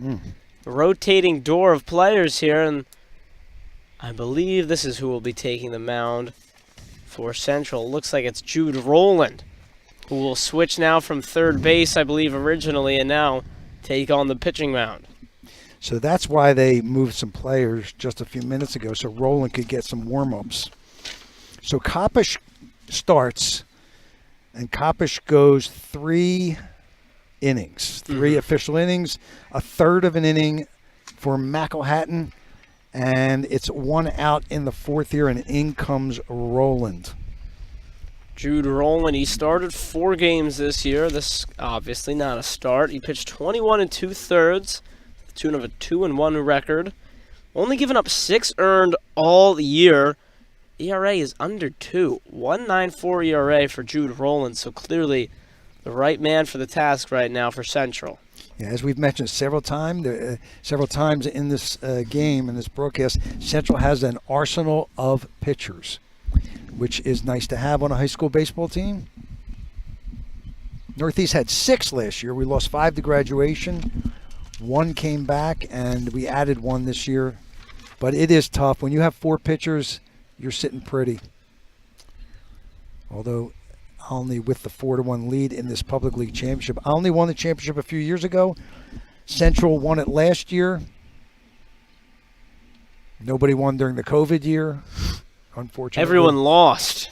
Yeah, we were COVID year. Actually, they closed down the entire system.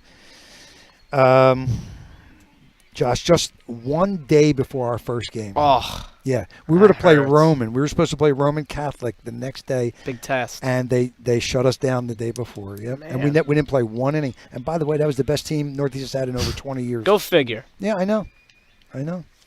We're back.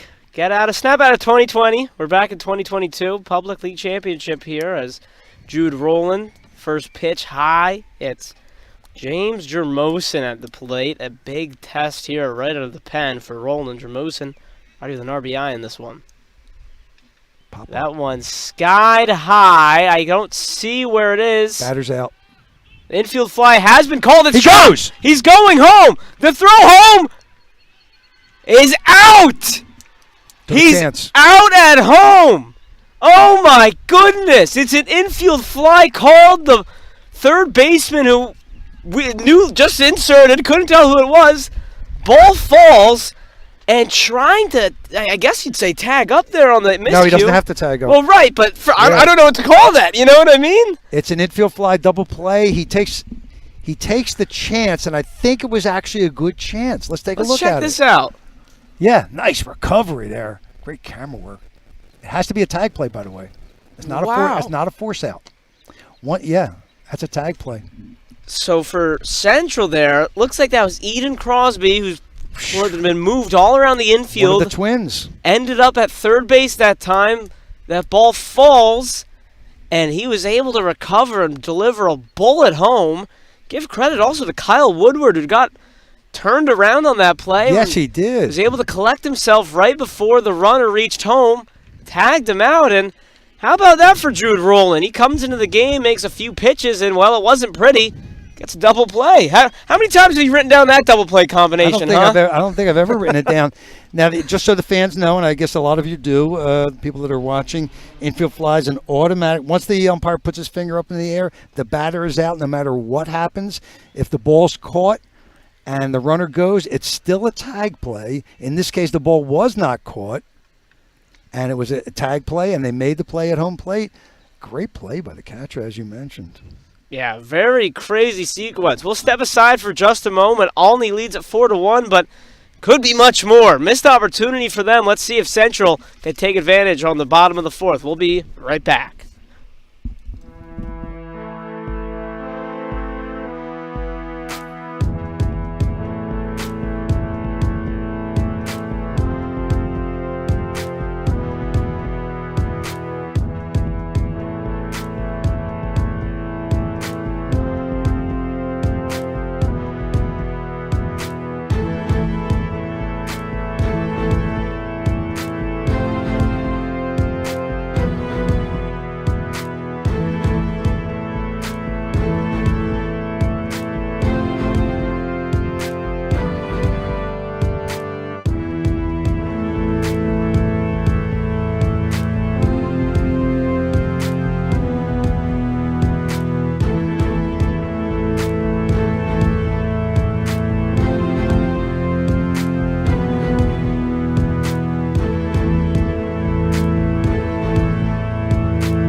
A little bit easier, although he does slip up.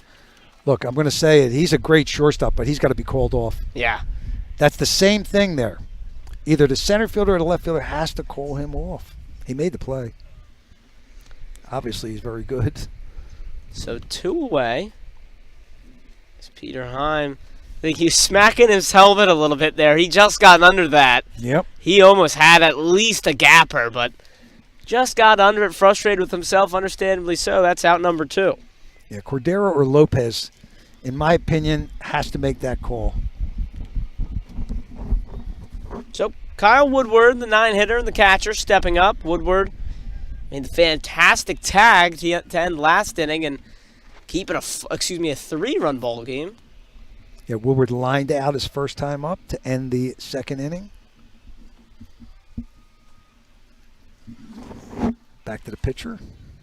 That one in there. 0-1 the count. And when we say he lined out, it was a soft liner, but Estevez had a leap for it a little bit.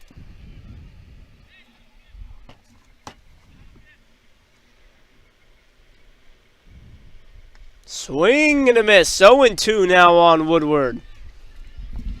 Estevez continues to keep the Central Lancers off balance into the 4th inning. Some gusty winds coming across here. Huge pitch. 0-2 right in there. Strike 3. Perfect. And a big fist pump there for James Jermosin. Olney still holds a 4-1 lead as Estevez high-fives his catcher as they head into the top of the 5th. Olney up 4-1 here in the Public League Championship. We're through 4. Top of the 5th on the other side.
Welcome back on into SFBN's broadcast of the Public League Championship. Central going against Olney here. It's Roland still on the mound for Central. Stepping up is Jose Rivas for Olney. First pitch was in there, 0-1. Roland coming out firing, 0-2 now. 3 clean hits for Olney, only 2 for Central. 4-1 game, 1 error in the game. Ooh, got him to chase. Strike 3, throw down to first, nice and easy. 3 pitches One out. Excuse me, my mistake. That was David Estevez batting. It was Estevez, yep. I saw 7. I thought I saw 17. My apologies there. So now we're moving on to Joshua Villanez. Villanez, a second baseman, had a strikeout, and then he hit into the 1, 2, 3 bunt double play. You don't see that too often either. 1, 2, 3. Yeah, we've had a couple of odd double play combinations today. Yes, 0-1. Swing and a miss. Jude Rowland is a baseball fan's dream in the sense that he works nice and quick. I think Olney's having a hard time with the timing. 0-2 again. Pitch. That one reached out, sent, and it's sent into the outfield for a base hit. Didn't look like the prettiest of swings, but it was a great job to protect that time by Villanez. And he gets himself a single on an 0-2 count. Only the 4th hit of the game for the Trojans, but they have the advantage at 4-1 in runs, and that's really the only thing that matters. Jude Rowland, a junior, also an all-pub player. Hardy swing, hardy miss. It's Keniel Cedeno at the plate.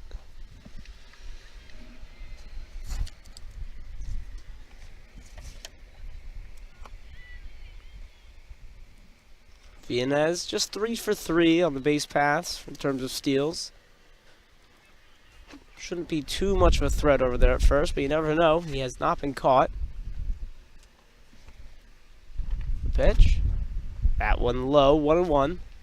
Cedeno 1-3, a ground out. First at bat. Second at bat was a walk on a 3-1 count, and he did score a run back in the 4th. Pops that one up, but up and out of play. 1-2.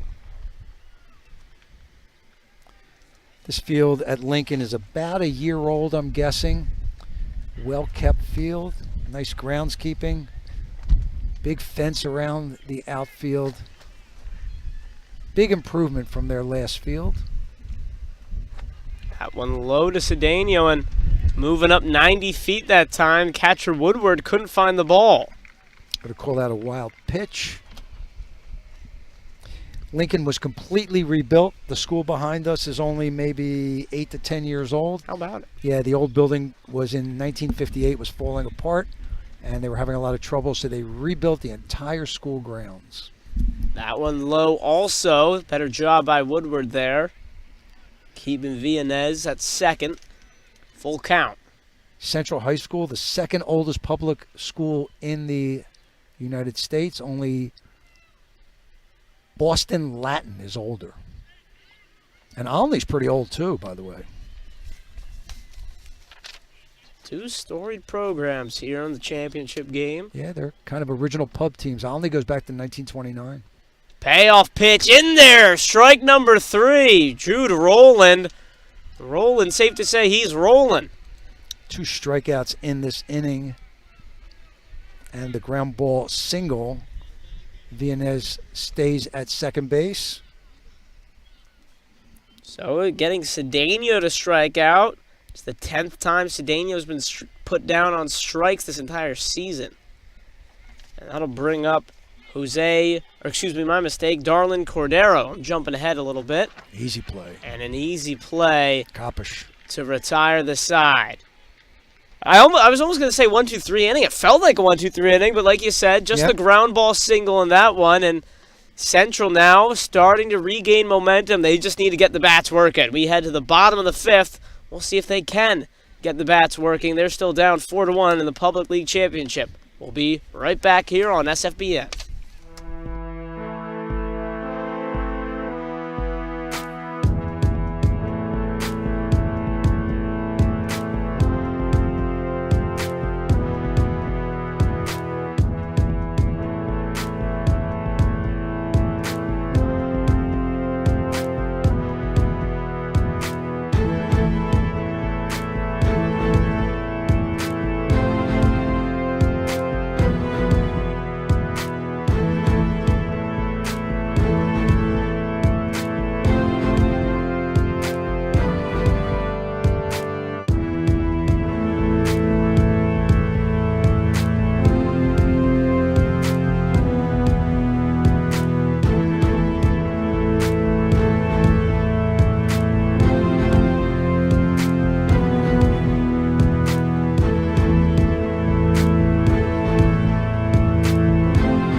Welcome back on in. Bottom of the fifth, 3-run game.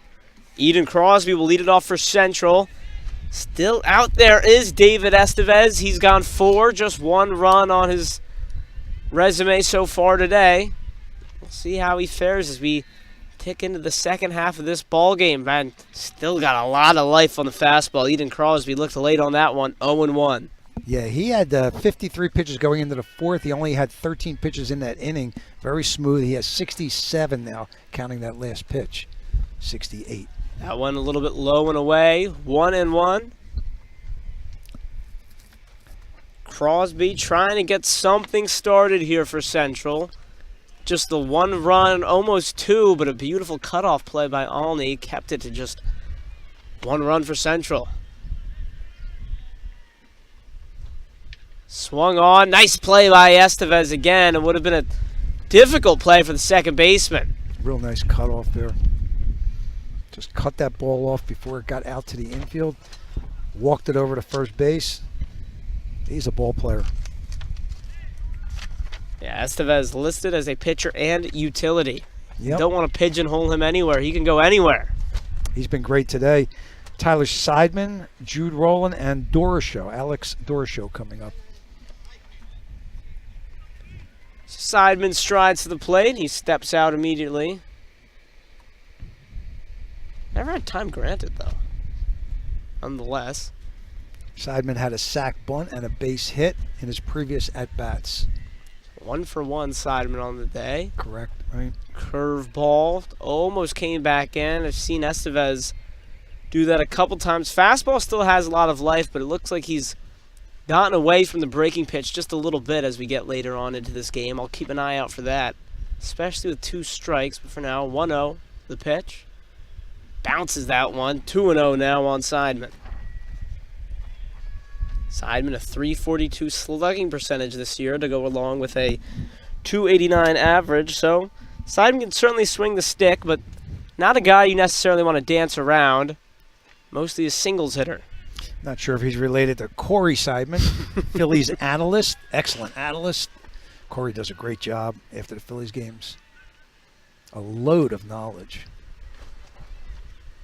The 2-0 pitch to Seidman. That one high. 3-0 now.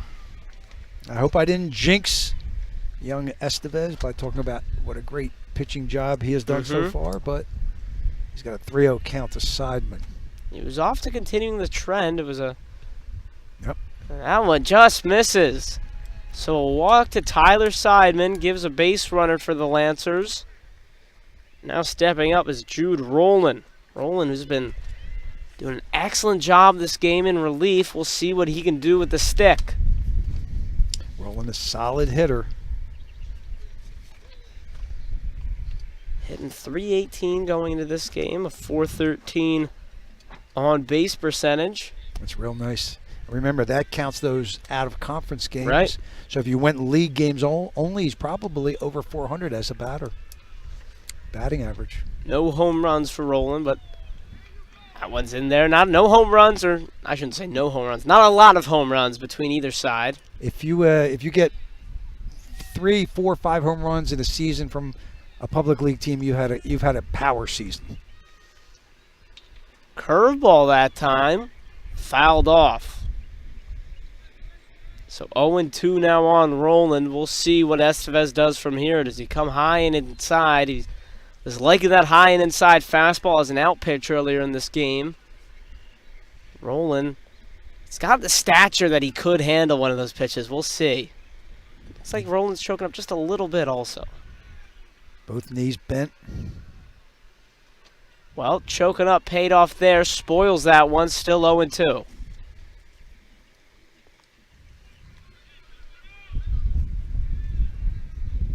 Jamosin takes the long walk back. Gets back in the crouch. Still 0-2. That was 76 pitches. That last pitch, which means that he cannot pitch for 3 calendar days. That's a tough one. Tough play. Estevez slipping all over, and everybody's safe. That is not Estevez's fault. That was just too hard to handle. We're going to give him a hit. You agree? I would agree with that one. Okay. Infield single for Jude Rowland. Kind of tapped in no man's land right there, and I wasn't looking before, but Rowland does have a bit of pop. I'd imagine the third baseman was playing back that time too, and kind of left Estevez on an island out there. Yeah, but that was, it's hard to see. Again, we're 350 feet Exactly. away, but it looked like the ball was spinning and real hard to pick up there. They're going to talk to Estevez here. I don't think they're taking him Here out. we Let's go. check this again. Here we go. Look. Yep. It spun right off. It was a difficult play for him. Thank you, Mr. Producer. So Estevez still in the game here. He's certainly earned it, but the tying run does come to the plate in the form of Alex Doroshow. Cleanup man. Absolutely. He's slugging just under 400 coming into this one. But a 340 hitter, and that, like you said, that's including those out-of-conference games. Outfield is not deep. Men on first and second. The pitch. Doroshow takes a hack at that one. It's fouled out of play. 0-1. Jude Rowland on first and Tyler Seidman on second.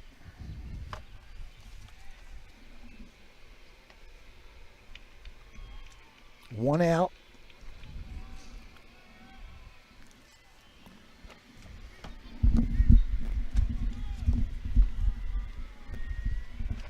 Big pitch here, stepping off.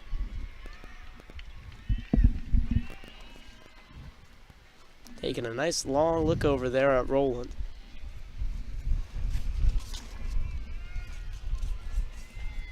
So designated hitter Doroshow here. That one high, 1-1.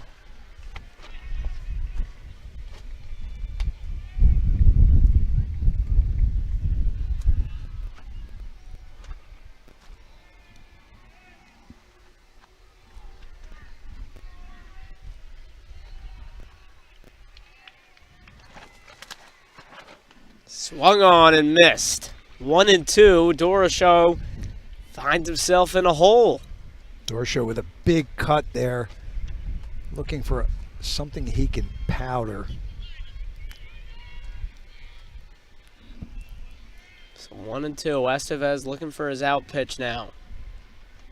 Still got to worry about that double play if you're Central. Pitch. Called strike looking. Strike 3 for Estevez. What a spot for Estevez as he puts Doroshow on the bench for the second out of this inning. Big pitch. And I've said it earlier in this game. It just seems like Estevez is doing a great job at rising to the big moment.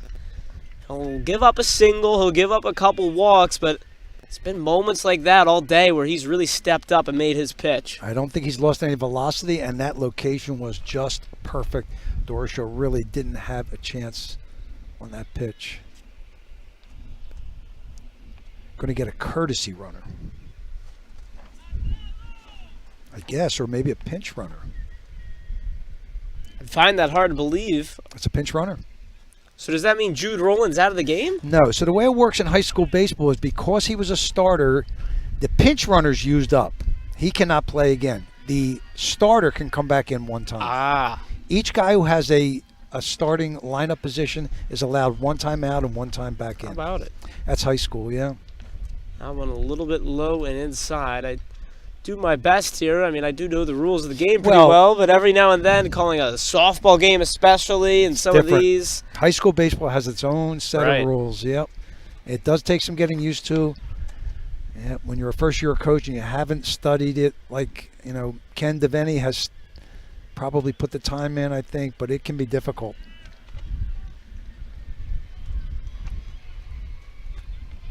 So Spencer Rossman now tasked with trying to at least chip away at the lead. Yeah, he is the tying run. That one a little bit high, maybe a little bit outside. Good frame job back there by Jermosin. He doesn't just hit. He's fooled me for the fourth time today. We are very far out, but Jermosin has fooled me a couple times where I watch it out there and I see his very nice frame, and then I check the monitor over here and see it a little more apparent.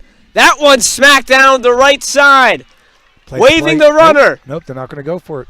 They had a play. And no throw. I don't know why they didn't go for it.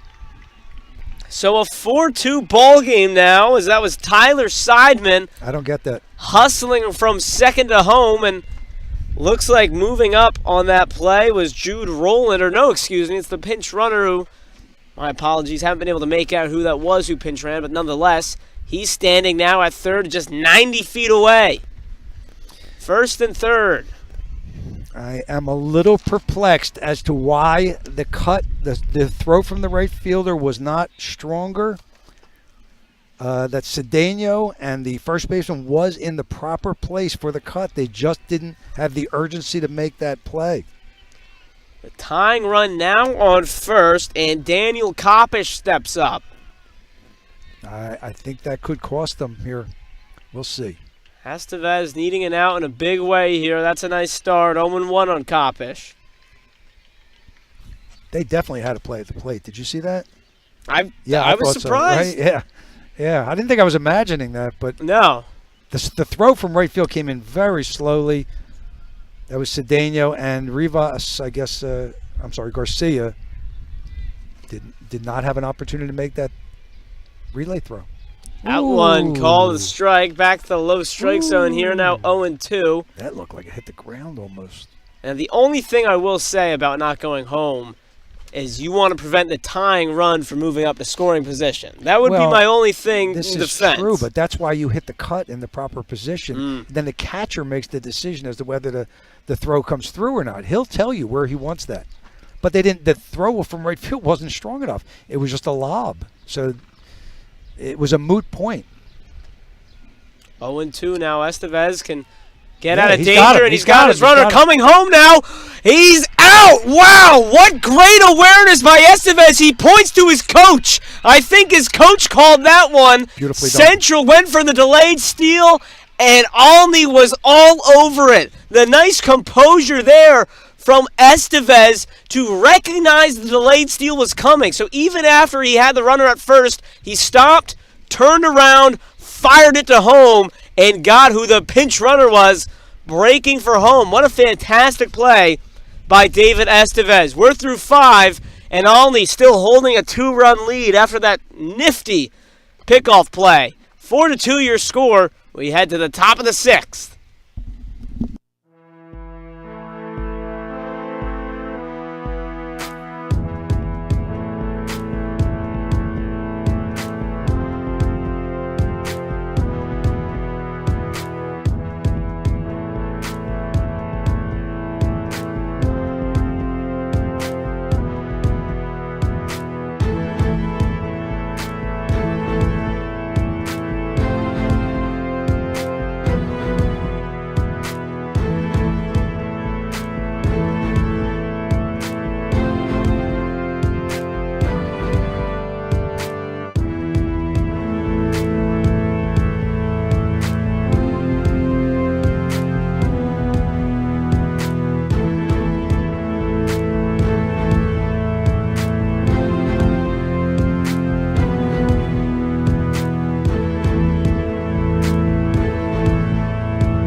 That's an attempted steal. That's a caught stealing. Welcome back. We're checking the play. Wow, how about that? Executed perfectly, and that was Thomas Torres, who was booking it home with a lot of speed, too. Timed perfectly by David Estevez. So there's a couple of things that happened in that particular sequence. Pitcher Estevez stepped off, and at that point, he's no longer a pitcher. He can do whatever he wants. He's an infielder at that point.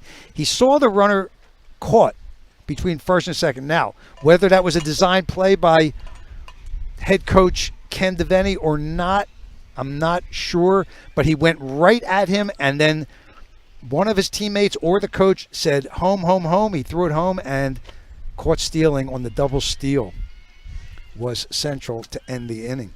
What a play. We're back in action. We got a new hitter, it looks like.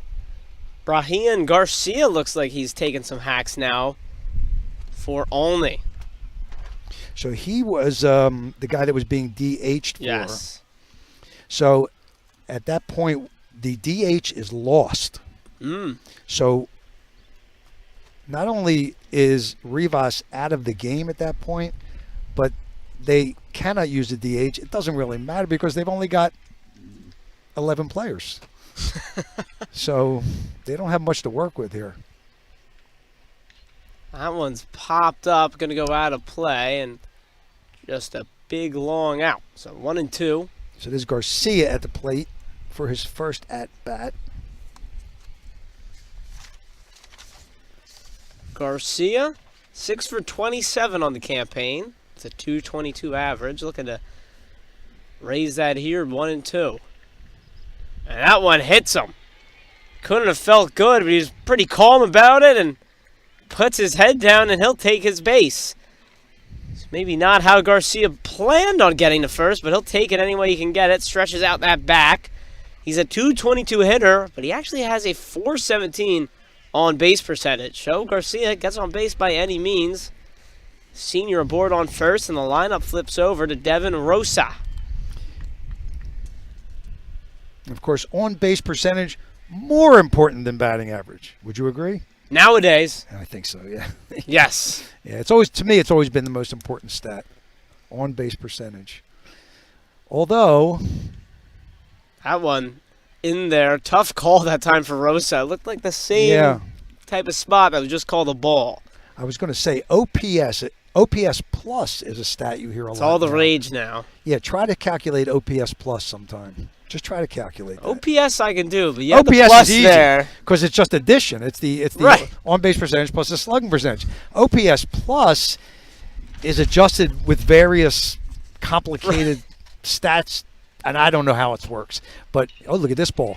Rosa puts a charge into that one, but it's falling fast and coming down. He's got him. He's got him at first.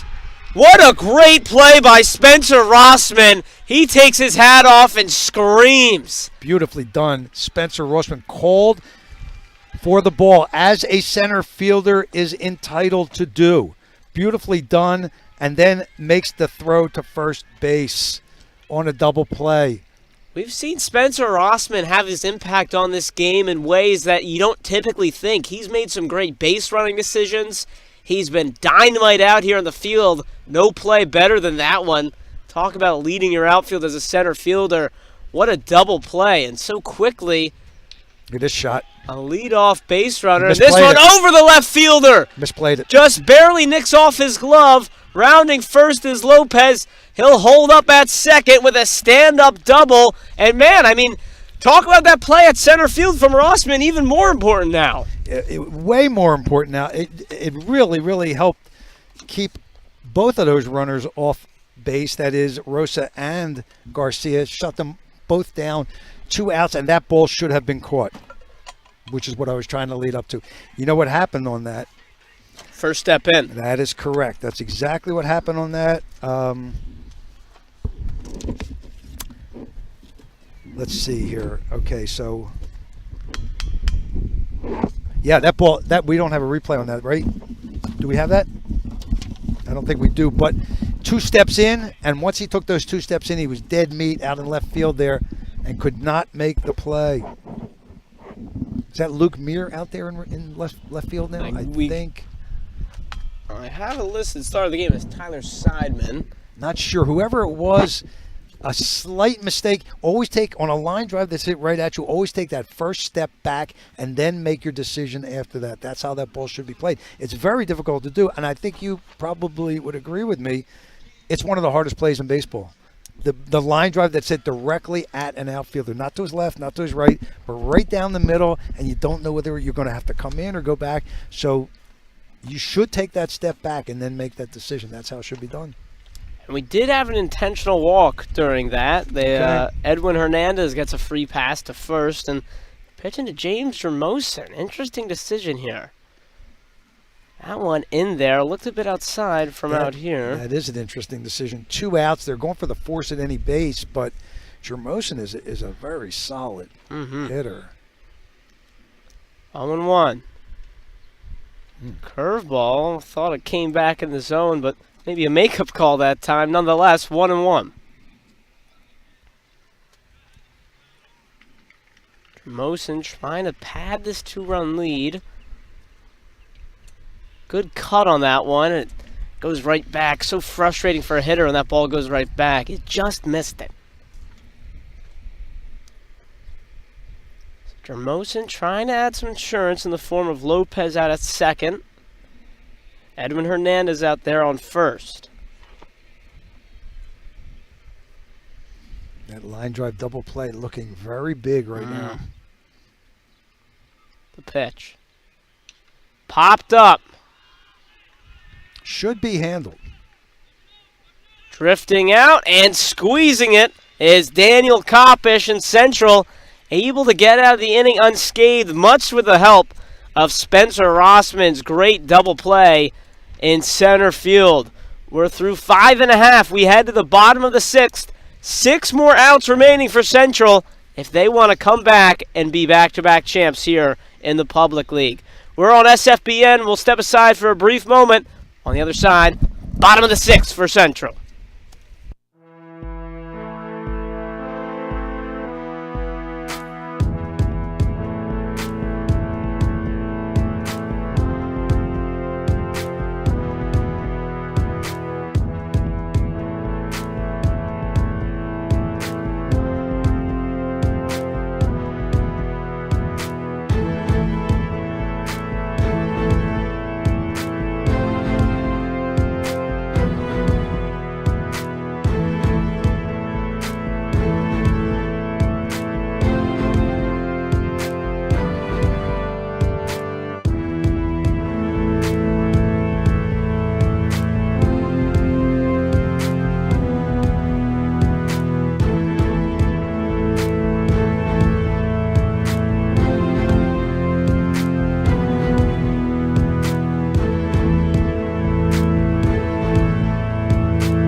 Welcome back on in. Central, bottom of the 6th. They're down 2. And they got 6 outs remaining. That is, unless they take a lead here in the bottom of the 6th. It's Daniel Kopish batting. He was up last inning, but if you'll remember, a double or delayed steal attempt got sniffed out by Olney, and that's why Kopish is still up. Estevez still on the hill here, and why shouldn't he be? Only 2 runs through 5. He's looked really good. 0-1 the pitch. That's a beautiful curveball. Completely froze Kopish. It's now 0-2. I'll see if Estevez wants to go high and inside and really give Kopish fits. Pitch from Estevez. He goes back to the curveball. It's chopped right in front. Gloved and thrown to first. That's an out and a great play by Jermosin. Great patience by Jermosin on that. Waiting for the ball to come down, put himself on the inside there, through to the inside, just executed perfectly. So it's 4-2, Cap, but really it should be more runs for both sides here. Yeah, I mean, Olney's benefited from a couple of really nice plays, clearly, but a 4-2 deficit for Central here. Central have 5 more outs to try to even this score. 1 out in the 6th. They'll get another shot in the 7th. And this is Luke Muir. Luke Muir is up. Bunch of runners left on base for both sides so far. 1-0. Big cut from Muir. Can't find anything, though. Estevez still a lot of life on that fastball here in the bottom of the 6th. Estevez has been impressive, and I have a feeling that scouts will be watching our broadcast, the replay, that is. Nice curve now. He got away from that curve the last few innings. It's the 3rd time he's thrown it already here in the bottom of the 6th. All for strikes. 1-2. See if he wants to go to the hard stuff. Sticks with the curve, gets the same result. It's a chopper. Oh, look at this. But miscommunication there. Estevez just over his glove, and it's going to be an infield single for Luke Muir. That's definitely an infield hit. And what do you think? Do you think Estevez should have let that go past him? Typically, I'd say yes, but I've seen Estevez's athleticism today. I tip my cap to him for the effort. I'm not sure the second baseman had a chance. Good point. Yep. So what? He is a great athlete, and he's made other plays. I thought he was going to get that one. I did too. Chance for Peter Heim here. That's back-to-back 2-strike curveballs, back-to-back choppers. That one a better result. Another low strike called at the shins of Peter Heim here. Heim, like I said, the lone home run on the Central roster. So if you're looking for a game tire, this is the right guy to have up. And reminder, he's the 8-hole hitter. He offers that one, but it goes all the way to the backstop. And moving up to second that time is Muir. Big advance there. Trying to bring the game within 1 out there in scoring position. 1-2 the count, however. And you got to wonder if that low strike zone made Peter Heim reach for that one. Nonetheless, 1-2 on Heim. Central will get 2 more years out of Peter Heim. He's just a sophomore. Boy, are they loaded. Really a testament to Estevez's pitching. I mean, these are guys who, it's rare they're kept off base, and they have gotten on base. It's just been a matter of driving them in. Estevez will step off and think about it. He's had a great pitching performance here in the Public League Championship. A lot of guts shown by pitcher Estevez. Big 1-2 pitch. That one's in there. Got him looking. On the outside corner, Estevez paints the black. Like you said, man, that fastball still has life in it. Bottom 6 here, 2 outs. He's at 93 pitches by my count. Oh, boy. Now, the way this works is each team has a counter, and between innings they're supposed to, coincide. They're supposed to have a conversation and agree on a pitch count. Sometimes in a game like this, they assign a neutral counter, but they have to have a competent person, someone who really knows baseball. That one just missing, 1-0. Now, if you're the Central coach, are you going up there with that in mind, or are you trying to play it normally right now, knowing he has 93 pitches? Well, I don't know. I'm not really sure on that because he's pitching so well. I don't think he's really he really has not subsided at all as far as his quality. It's that one's tough one. Grounded, and it takes an odd hop at the last second. The runner at third didn't read it at first. Now he does. Muir comes home and scores. It's now a 1-run ball game on a tough hop. Coming up to the shortstop, Edwin Hernandez, who he's made some good athletic plays, but another tough one for Hernandez. I'm going to give him an error on that. And I don't know if that's correct or not because we are far away.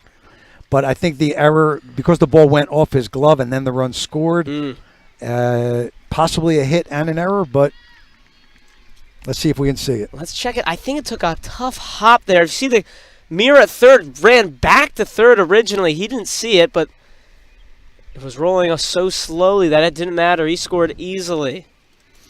That was the center fielder that picked up the ball. Oh, wow. I think. No, you're right. You're 100% right. I didn't catch that. I caught that ponytail flying in. And the lefty in the infield. That was interesting there. Good hustle by Lopez. So where did he end up? He ended up at first, right? Yes. And for Estevez, Hmm. wondering, I mean, you gotta imagine this will be his last batter unless he can get 1 or 2 pitch out here. Estevez trying to leave the mound with a lead here. 2 outs gone in the 6th. Just a tough play for Edwin Hernandez. Might give him an error, but I'm not giving him any onus on that one. It just seemed like the field conditions were just worst place, worst time for Hernandez. 2 outs. Up steps Kyle Woodward, the 9-hitter, trying to come through in a huge spot. This could be his last batter, Estevez's last batter, if my count is correct. Will this be pitch 99? 97 coming up, All right. I believe. We'll see. So a guesstimate. This is interesting because I know Kenny DeVinny, the head coach. Oh, boy. That one's in there, 0-2. In the semifinal, he lost count at one point. He actually approached me in the stands. He thought I was the neutral scorekeeper. I wasn't. And he said, "What's your count?" I said, No, I'm here to scout. I'm scouting for the final. So evidently somebody's not counting correctly. I'm not sure. It's very important, as we see.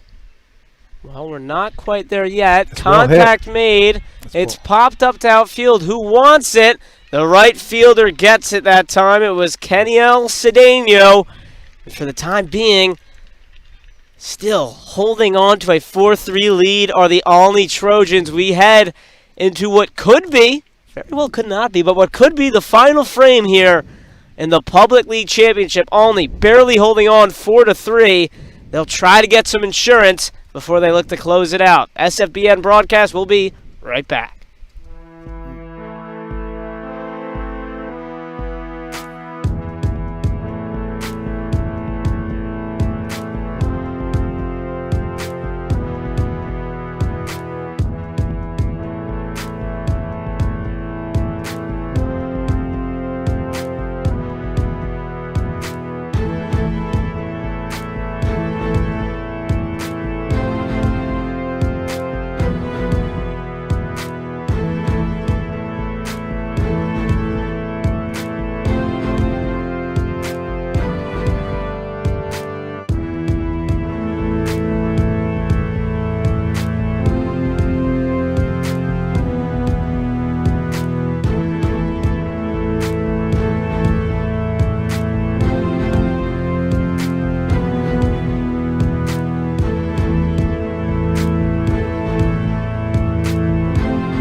With Jude Rowland for Central, trying to make out who that is at the plate.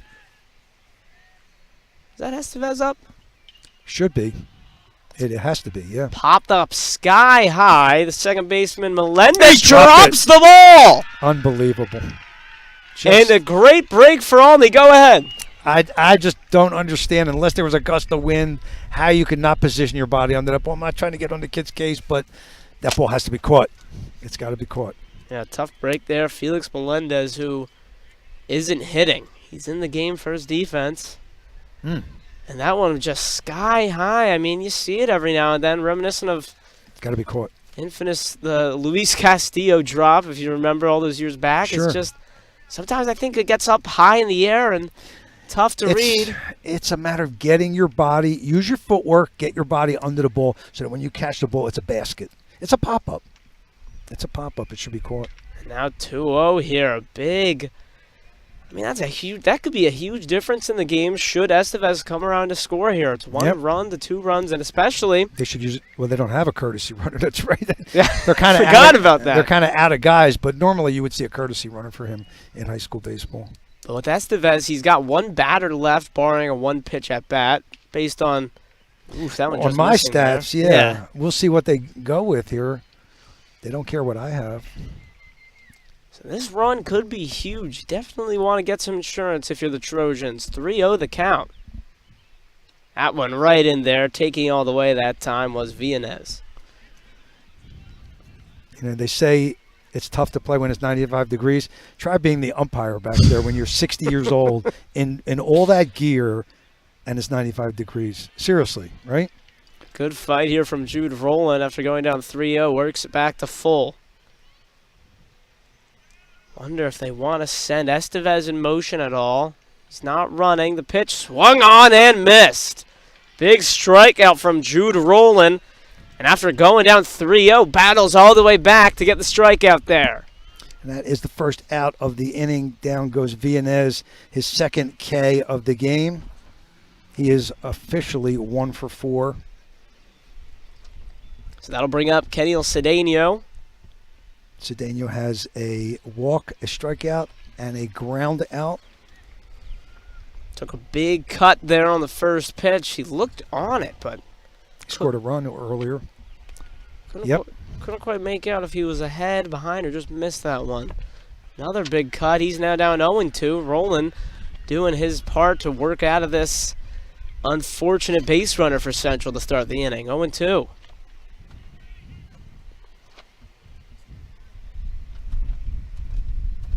It's a hit. That one flared out okay. to right field, but right out the right fielder, Muir. Hung up for Muir there, second out of the inning. I don't blame you for that. It was a really nice piece of hitting by Cedeno. Yeah, I thought it was great a hit. off the bat. Yeah, it just hung up there into that gust of wind. Cedeno goes down, and up comes Cordero. Darlin Cordero steps up, the sophomore, 200 hitter this year.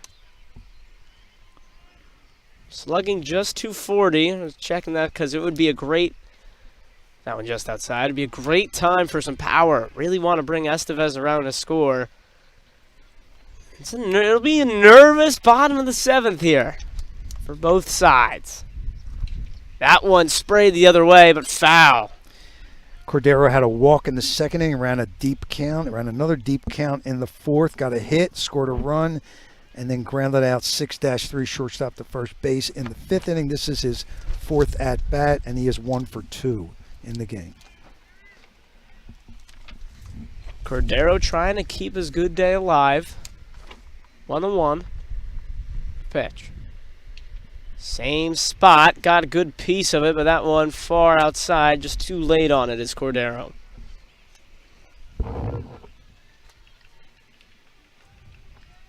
1-2 the count. Jude Rowland toes the rubber. Rowland, fantastic job in relief today. The pitch. A little bit high, a little bit outside. 2-2. Nice take from Cordero. Some quality at-bats today by Darlin Cordero, the left fielder. Ran a couple deep counts, had a base hit. That one low and away, full count, so This runner is will be off. His 3rd full count of the game. Wow. Yep. Now, not choking up there. See his 2-strike approach. Full count. Estevez is off. Yep. And that one's high. 1st and 2nd for Olney here. As it looks like Brahian Garcia, he was not originally hitting today. He was playing first base, however, all game, and a late addition to the batting lineup. He's up now, the 9-hitter. He was hit by a pitch in his only at-bat in the 6th inning. And he was rubbed out on that double play, center field to first base. Yeah, not the best base running last time from Garcia. Nope. They say get halfway, but Well, that's not. Yeah, that's the problem. He went halfway. I was going to say, they say get halfway, but sometimes halfway means a couple steps off first. It's incorrect. It's not the right thing to do, and that's why he got caught up there. Depends on where the ball is. Right. And the strength of the outfielder's arms. Also, you have to know that stuff. I'm a first base coach in our team, and I always scream at my guys, "You're too far, you're too far, you're too far." And, you don't go halfway, because you hear that from the parents a lot. You know what I'm saying? Right. You'll hear parents going, "Go halfway," because it's a cliche. Yeah. Thank you. It's a cliche. It's kind of like catch it with two hands. Did you ever hear them? Yeah. It's not the right thing to call out. You mess up your kids that way. That one high on Garcia, 1-0. We've ticked over to 6:30 now. We're about 2.5 hours of gameplay. This game started right around 4. And after a first pitch ball, coach is coming out here for Central. Can't tell if that's the head coach or not. I don't think so. Just a check on Roland Nope. here. That's not. Is that it? I can't tell, actually. It's number 39, if that helps. No, I think he's 34. So after a first pitch ball, a little visit from the pitching coach. 1-0, top 7, 2 outs. Man on second is Estevez. And on first, I believe that's Cedeno. At bat, Brahian Garcia. The pitch. That one in there for strike number 1. 1-1 now on Garcia.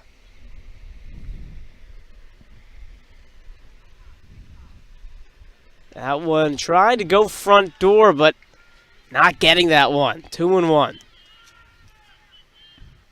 What a game this has turned out to be for the Public League Championship. Both 6A level classification teams. Pickoff attempt to second, no throw there. Winner gets a shot at LaSalle College High School, which is the correct way of saying that school. The 6A representative from the PCL, Philadelphia Catholic League. Big cut. That's a miss. It's 2-2 now, and Roland close to working out of a first and second jam. Only up 1.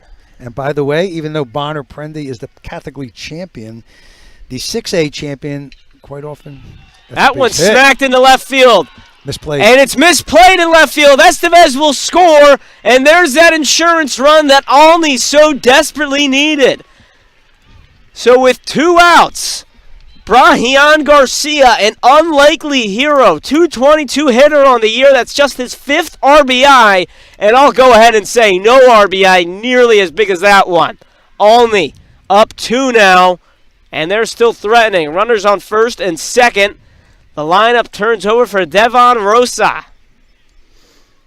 Now that run that scored was David Estevez. Tough play, foot race to third. What's the call? Out!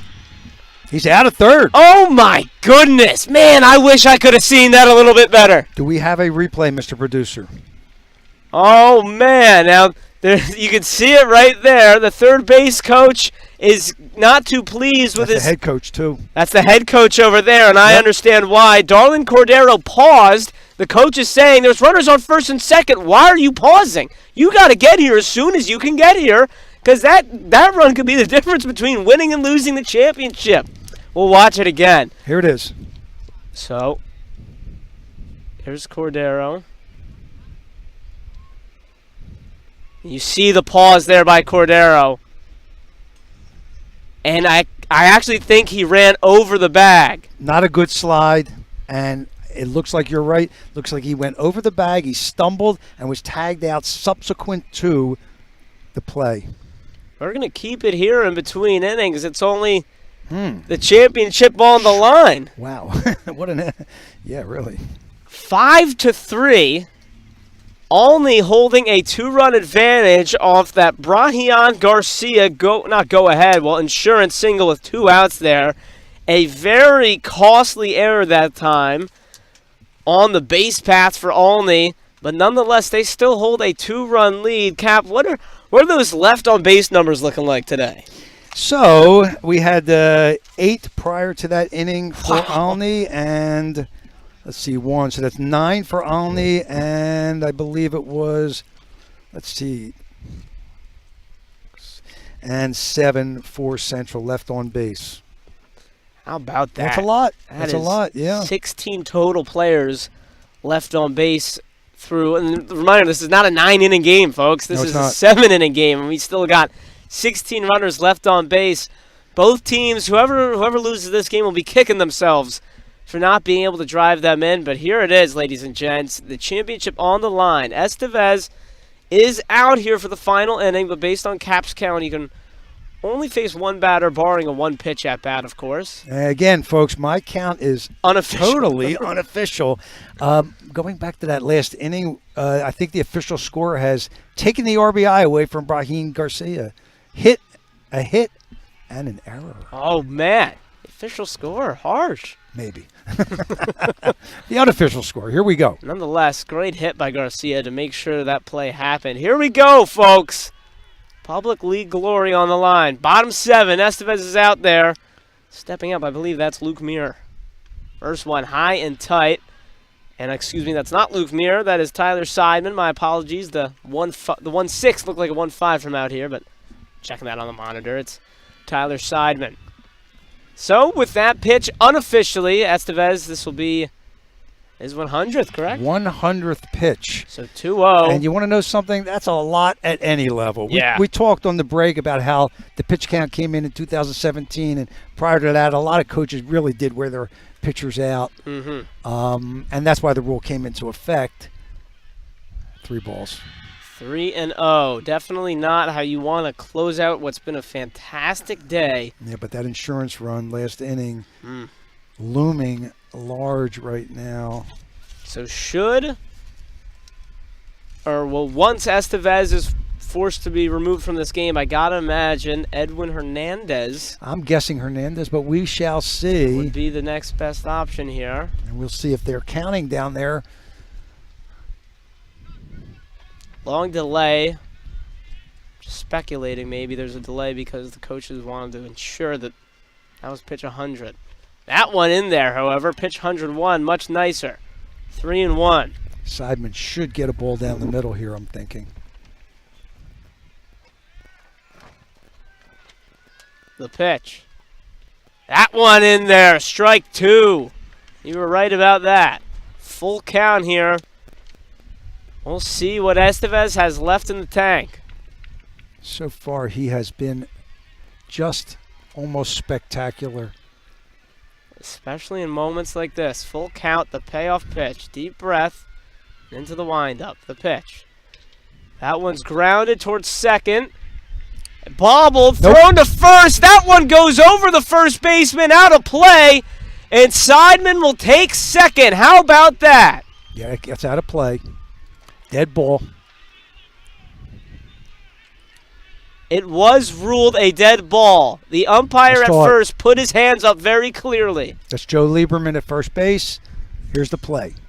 Tough spot. First baseman bobbled it. It honestly looked like it went off the fence. I couldn't see where the ball went. It really looked like it went off the fence. I was more concentrating on the throw. The throw should have come from underneath. Should have come from underneath on that. He had to rush it. I think he just rocketed that one. Yep. Now, based on that replay, however, and this is what the umpires are talking about, that ball clearly just went off the fence. And the umpire immediately put his hands up and ruled the runner to second. However, based on that replay, it looks pretty clear to me that that ball did not, in fact, go out of play. Watch it again. Let's see it again. Now it goes. Watch the ball. Watch the ball. Over the. Can't see it. It goes off the fence. No, there it's right there. Is that it? Stays in play. Catcher goes and picks it up right away. Precipitous call by the umpire, I believe. Because it went off the glove and it looked like it was going to fly way out of play, but it actually didn't. So they ended up making the correct call. Love to see that. Would hate to have seen a runner get put in scoring position there, showing why he's got all those accolades. Very impressed.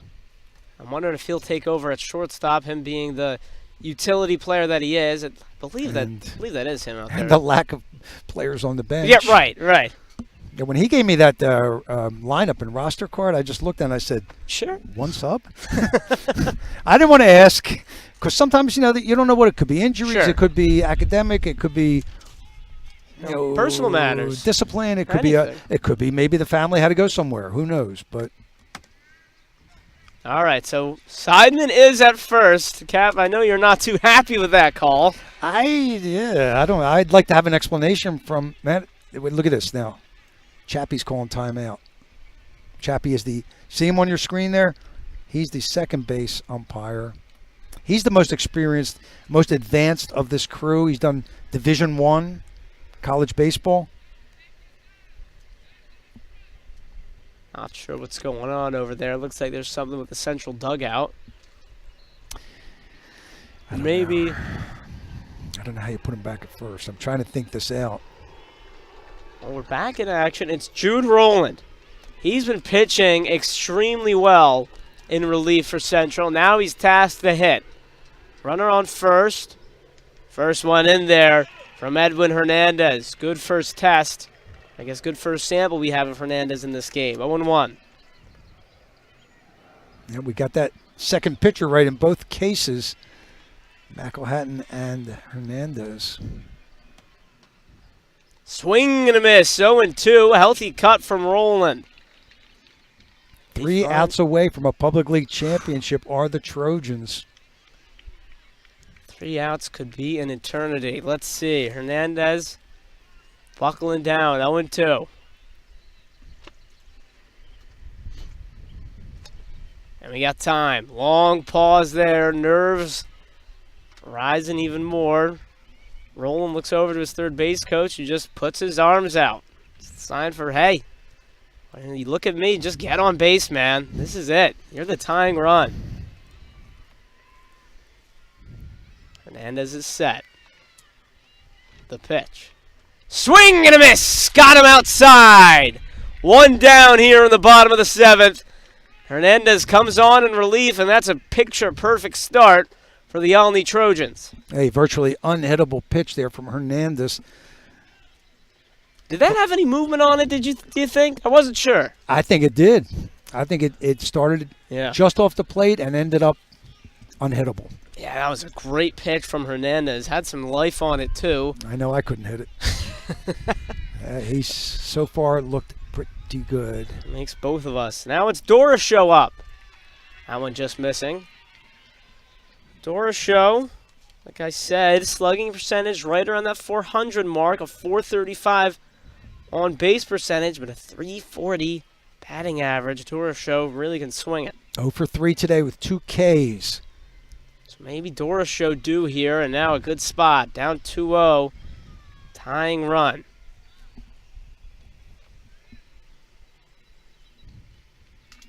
Runner at first is Seidman.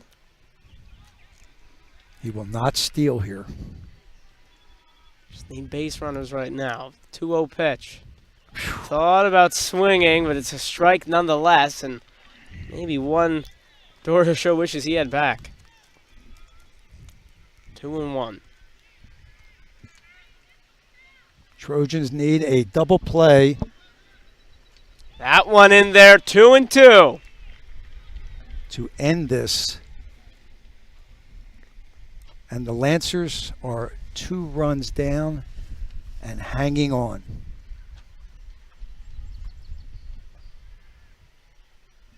Olney got a much-needed insurance run in the top of this 7th inning.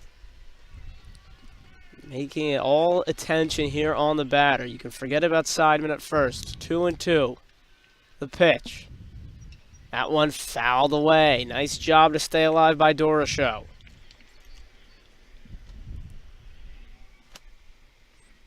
One out. Bottom 7. 2-2 the count. Dora Show at bat. Seidman at first. Public League Championship on the line.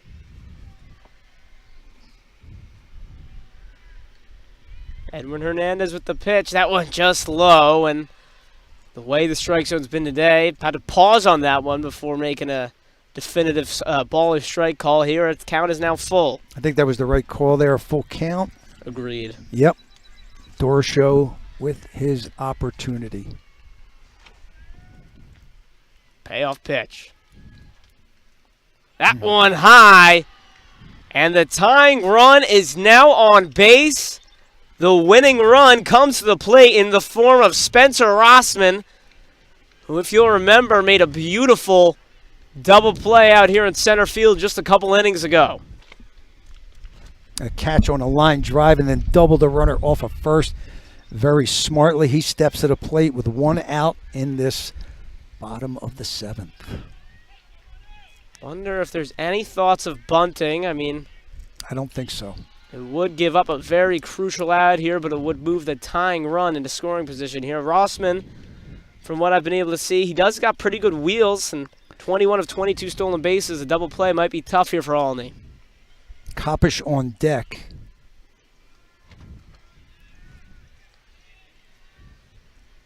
One-0 the count. The pitch from Hernandez. That one low. Nice job from Jermosin. He made that look a little too easy there, but got the tying run on first. Make sure those runners don't move up. 2-0. As actually maybe that ball in the dirt gave the Central coach some time to think about it. We do have a pinch runner coming into the game now.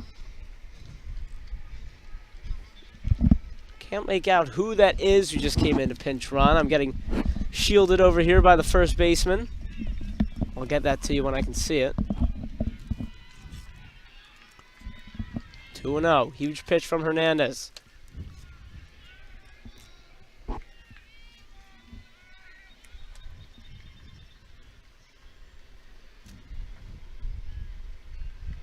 The pitch. Oh, wow. That is as big of a scoop as you can get from Jermosin, but with a 3-0 count, I'm not sure it'll matter.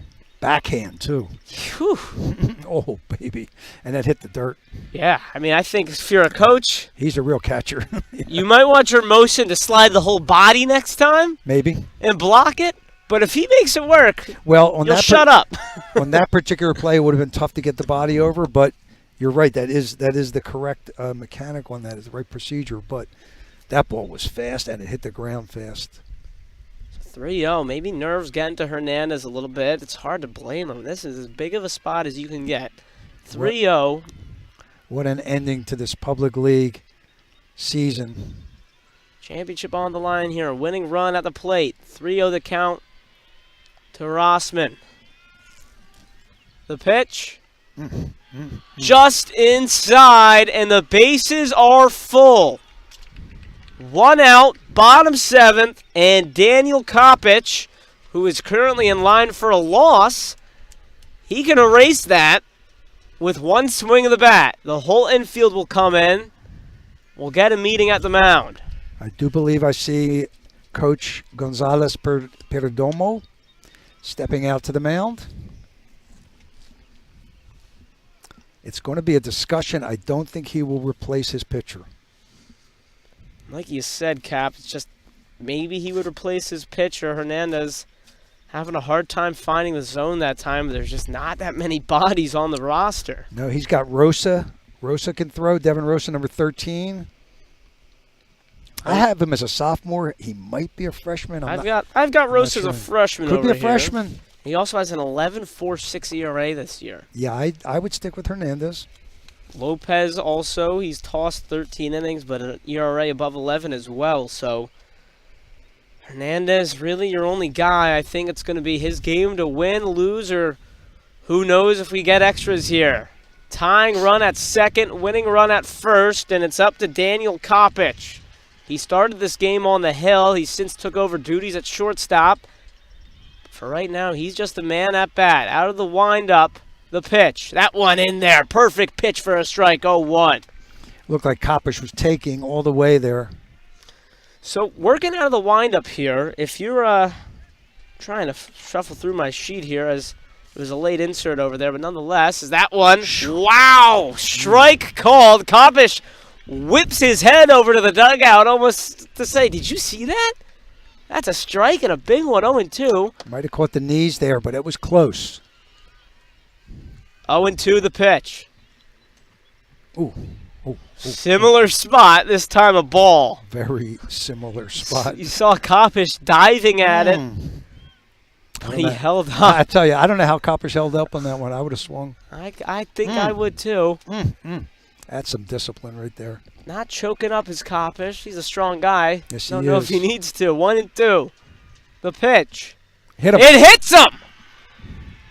And that'll bring in a run. The tying run now on third. The winning run now in scoring position. And with some speed at that, and Spencer Rossman. Maybe not the way Kopish wanted to get it done, but he'll take it. Let's see what this one looked like. Just hits him square on the shoulder there. He tried getting out of the way, too. It was heading for his head, it looked like.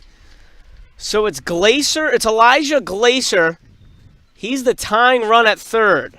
And here comes Jorge Gonzalez Perdomo out to the mound again. Head coach for Olney. First-year coach. He's an AP Spanish teacher. Spent 2 years as an assistant at Olney. Originally from Dominican Republic, and went to school at Kutztown, where he played baseball, Division II, part of the PSAC.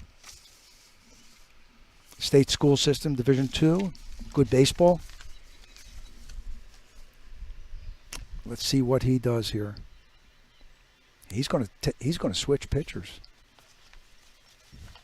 and he's going to bring in Rosa. Wow, how about that? Oh boy. Game on the line here. What an ending to this season after all the practices, all the indoor workouts, the fall leagues, the summer leagues, all the games. It comes down to this final inning for Public League glory between Olney and Central. Couldn't write a better script than this. Bases loaded, game on the line, and who are you putting in? The freshman. The freshman, Devon Rosa, on to pitch. He's pitched 11 innings, 2-0 on the year. Got 18 earned runs with an 11.46 ERA. 22 walks and 8 strikeouts. Big decision to put Rosa in, and maybe it looked like Edwin Hernandez was having a hard time finding the zone there. Yeah, officially a third of an inning for Hernandez. He got that one out on the strikeout. Everybody else reached base via either error, walk, or hit by pitch. So the runners out there will be on Hernandez's record. It's on to Rosa to get 2 outs without allowing that runner to come home from third, and especially that runner on second to get home. Only 24 pitches thrown. Well, I shouldn't say only. 24 pitches thrown by Hernandez. And here we are. A big moment for young Devin Rosa. Here we go. It's Elijah Glacier at third. Rossman at second. And up with the game on the line here is Luke Muir, the pitch. That one just misses the zone, 1-0. Muir this season, a .293 hitter with a .436 OBP. A walk, maybe not as good as a hit, but a walk pretty darn good. We tie the game up here in the bottom of the 7th in the championship. The pitch from Rosas. That one way high. Rosa, the pitch way high inside, 2-0. He's pitching from a full windup. He didn't have much on that pitch. Now, if you see a guy going in the full windup here, I'm telling Rossman to actually get halfway. He's the winning run. He's got a right-handed pitcher. He should get a nice primary, a very good secondary. That pitch doesn't find the zone, 3-0, and a tad high. I was going to say, and any ball that hits the dirt or a wild pitch, bust for the plate with 1 out to tie the game. 3-0. Got to imagine the take sign on all the way. Especially with a freshman pitcher on the mound to make the tag. That one right down Broadway. 3-1. Man, this is what it's all about, huh? Momentum to the Lancers right now. 1 out. Bases loaded. 3-1. Rosa needs to make a perfect pitch here. And that one high and inside. We're all knotted up. Luke Muir pumped as he runs down to first. Didn't have to swing the bat, but you'll take it any way you can get it. 5-5 now, and if you are the Olney Trojans, we're talking strikeout, pop-up, double play. Pretty much any other result will be a win. Well, the infield for has Central. to make the play at home, obviously. Peter Heim is up. Infield is in. Has to be in, has to be at the plate. That one high. What a play by Jermotion just to keep this game alive right now. Jermotion has been a champ back there behind the plate the entire game. I know it's so much easier said than done, but Rosa needs to somehow calm those nerves right now. 1-0. Just deliver a strike. The pitch. There it is. A little bit low, but a strike nonetheless. I didn't think it was a strike, but 1-1. Okay, 1-1 on that. If you're Olney and if you're Rosa, let them beat you by putting the ball in play. The pitch from Rosa. No. Just low and away. Such a fine line. Rosa can't believe it. He's got to give him something to hit. 2-1. Peter Heim at bat. Game on the line. Winning run at third in the form of Rossman. The pitch. Swung on. It's tapped at the pitcher's mound. They go to home. There's one. And the game is still alive. That's all they'll get. Excellent composure from Devon Rosa. He knocked it down, just kept the ball in front of him, didn't panic, and delivered a strike to home. And for now, game is still alive. 2 outs in the bottom of the 7th. Oh, my goodness. And My heart's again, pounding. I'm going to tell you, Jermoson, by not throwing it the first, very intelligent. He did not have the play. Great awareness. It's all up to Woodward, the 9-hole hitter. Bases are not loaded. Or no, they are. Yes, they are. My mistake. I didn't see the runner at third base because he's so far down the line, as he should be. Yep, that's what I was saying earlier. He should be getting an excellent secondary. Let's see what he does. He should be taking a big primary because Rosa is not throwing over to third. No. 0-1 on Woodward. That's Coppish at third. Yeah, Coppish should be getting a big lead. That one high, 1-1. What an ending. What a game.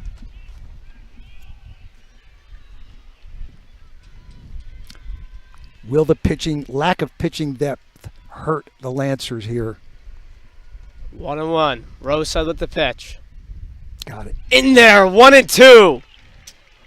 Nothing against Woodward, but it seems to be the approach, and I think it's a smart approach from Central. They are making Rosa throw strikes. I'm not saying the take time is on there, but it may have been. Freshman having a hard time finding the zone, and now he does it twice in a row. 1-2. Can he get out of it? Swing and a miss! Rosa! Unbelievable. Pumps his fist! The freshman strikes out Woodward, gets out of the inning, and we're headed to extras here in the Public League Championship. Are you kidding me? 5-5. We head to the top of the 8th. Olney, they're having a big team meeting out here. What do these teams have left? We'll be right back. Top of the 8th on SFBN for the Public League Championship.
Well, we are still live somehow. We are still playing the Public League Championship between the Central Lancers and the Olney Trojans. Stepping up here is Lennox Lopez, looking to get back out in front. It's a 5-5 game.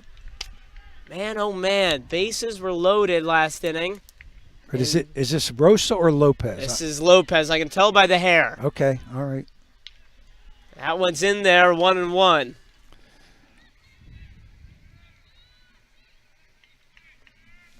Man, oh man. We are in extra innings. Sun setting. And what happens? We got no lights here at Lincoln High School. Our producer just brought that up to us. The sun is just about to hit the top of New Lincoln High School. So maybe we'll...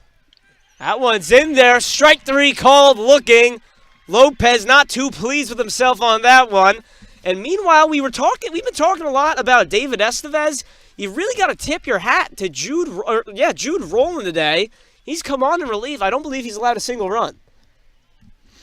I think you are correct, and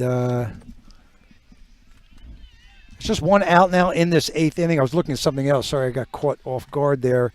But thinking about the shadows cutting across the field. They'll hit the outfield first, I believe, and then spread towards the infield. Do I have that right? I think we're about to get some shadow cover. I mean, we already got this great Which tent. is good for us here, but... So the first pitch was a swinging strike, I believe, on a breaking ball. As far as I know, no public league game has ever been called because of darkness. So we still got a lot of daylight as we pass 7 o'clock. That one's crushed, but that one's foul. We do not use phantom runners in high school baseball. Thankfully. Everybody knows what that means, I hope. In the major leagues, they have the ghost runner. I don't like it. And I can't say I like it either. I'm a traditionalist. I don't like it. Yeah, you and me both. We got bunting and no ghost runners. That's the better part of the high school game, as that one misses low and away, 2-2. And it is Edwin Hernandez up. Maybe Hernandez looking for some redemption here at the plate. That one way high. Full count now. Nice job by Hernandez working the count full.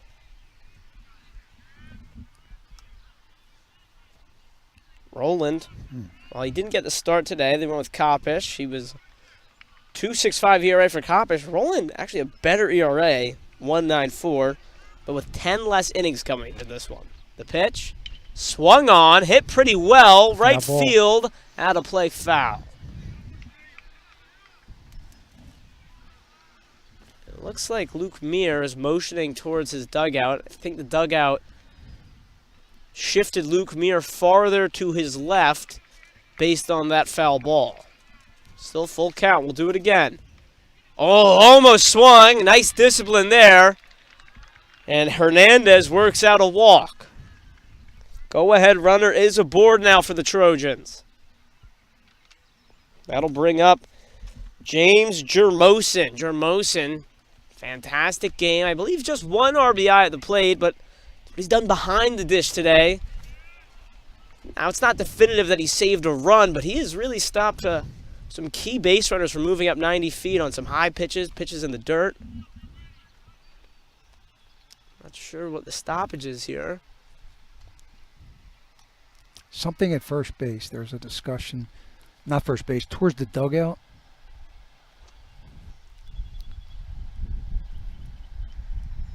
Trying to make out what's going on here. Are they out of baseballs? I've got a few in my car. Yeah, well, someone just threw it into Luke Muir. I'm not kidding. I have some game balls in my car. That might have actually been the pause. I think it was. Well, as Ted Solari would say, only in the pub. I hope you're listening, Ted, and I hope you're feeling better than the last time I saw you. Great writer for the Daily News, in case folks don't know who he was. Wrote for about high school sports for 40 years and then retired. As soon as he retired, it kind of disappeared, high school sports writing in the city. Although Joey Pliet is trying to make a comeback, a young writer. So 1 out, 1 runner on, Throw over to first. That is the go-ahead runner. Got to keep close eye on him. But if you harken back to earlier in the game, pitchers have done a nice job of keeping runners on, but I think they've been getting a bit distracted by the base runners. So we'll keep an eye out for that. Roland has been dealing so far, however. That one low and inside. 1-0. Roland's starting to build up a little bit of a pitch count. Anywhere near the 100 plateau? No. All right. I could do a count here, but he's been in for a while. That one high and tight. 2-0 here on Jermosin.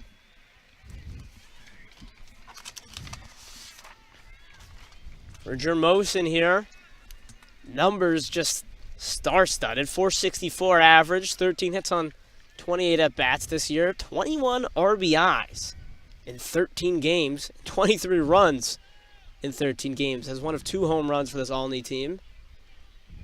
Worked out 15 walks to 6 strikeouts.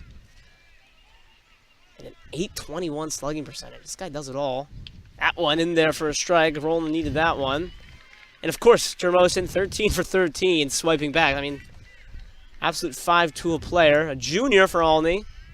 So Cap can dread facing Jermosin next year. Even though runners should be thrown out by, look at that. That's ripped. Left field and deep. Could go. Carrying off the wall. They're going to send the runner. Hernandez is around third. Play at the plate. Sliding. He's safe. Hernandez got under the tag. And Olney go up 6-5 here in extras on a triple from James Jermosin. What a play. What a slide. Jermosin doing it behind the plate and at the plate. This was a drive. Crushed. Hit the bottom of the wall, I believe. Bang. Here's the throw. It's a great play for the cutoff. Relay. Just under the tag. Close play. Absolutely fantastic. And actually now on the replay, did the catcher have the ball there? I think he did. Because I'm not sure, and once again, we got a very tough view. I'm not sure if that actually went off the catcher's mitt or not. Nonetheless, wow, what a fantastic way to go up 1 in extras in the Public League Championship. That one sent out That's a tough play. to center field.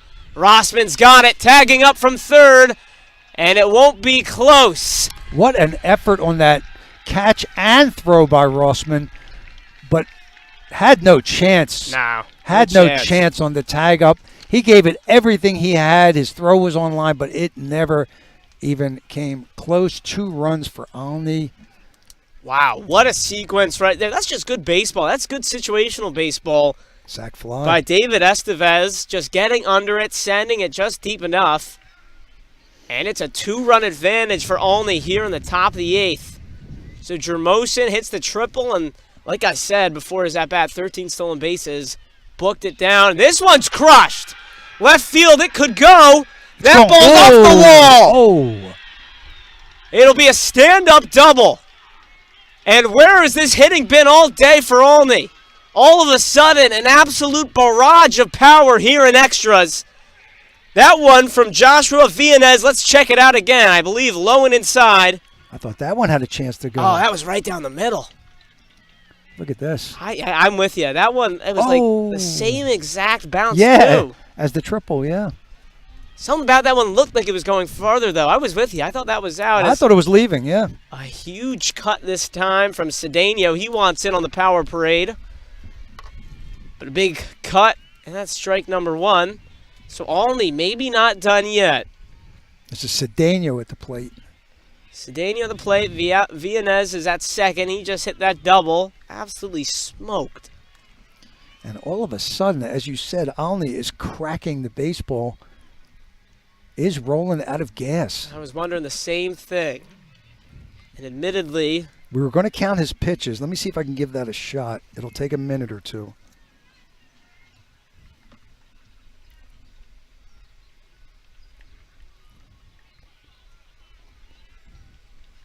big pitch upcoming. 1-2. Nice time to dial up the breaking ball. Gotta make that throw to first, and now they do. And Roland able to get out of the inning, but not before a couple of extra base hits.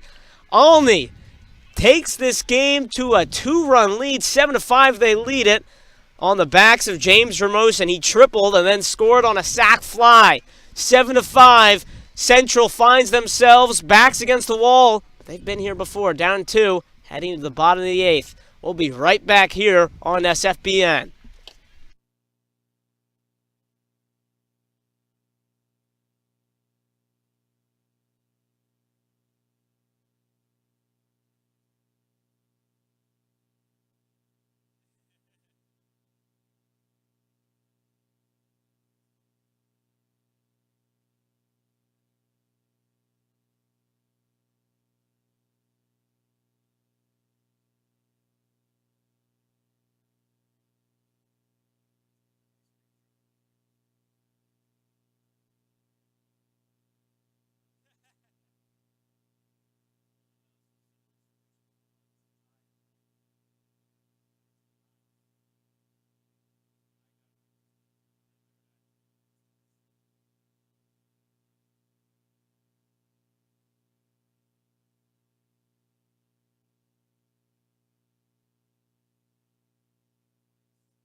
Welcome back. Sports Fanbase Network's coverage of the Public League Championship has to be one of the best we've ever seen. 7-5, Olney leads it.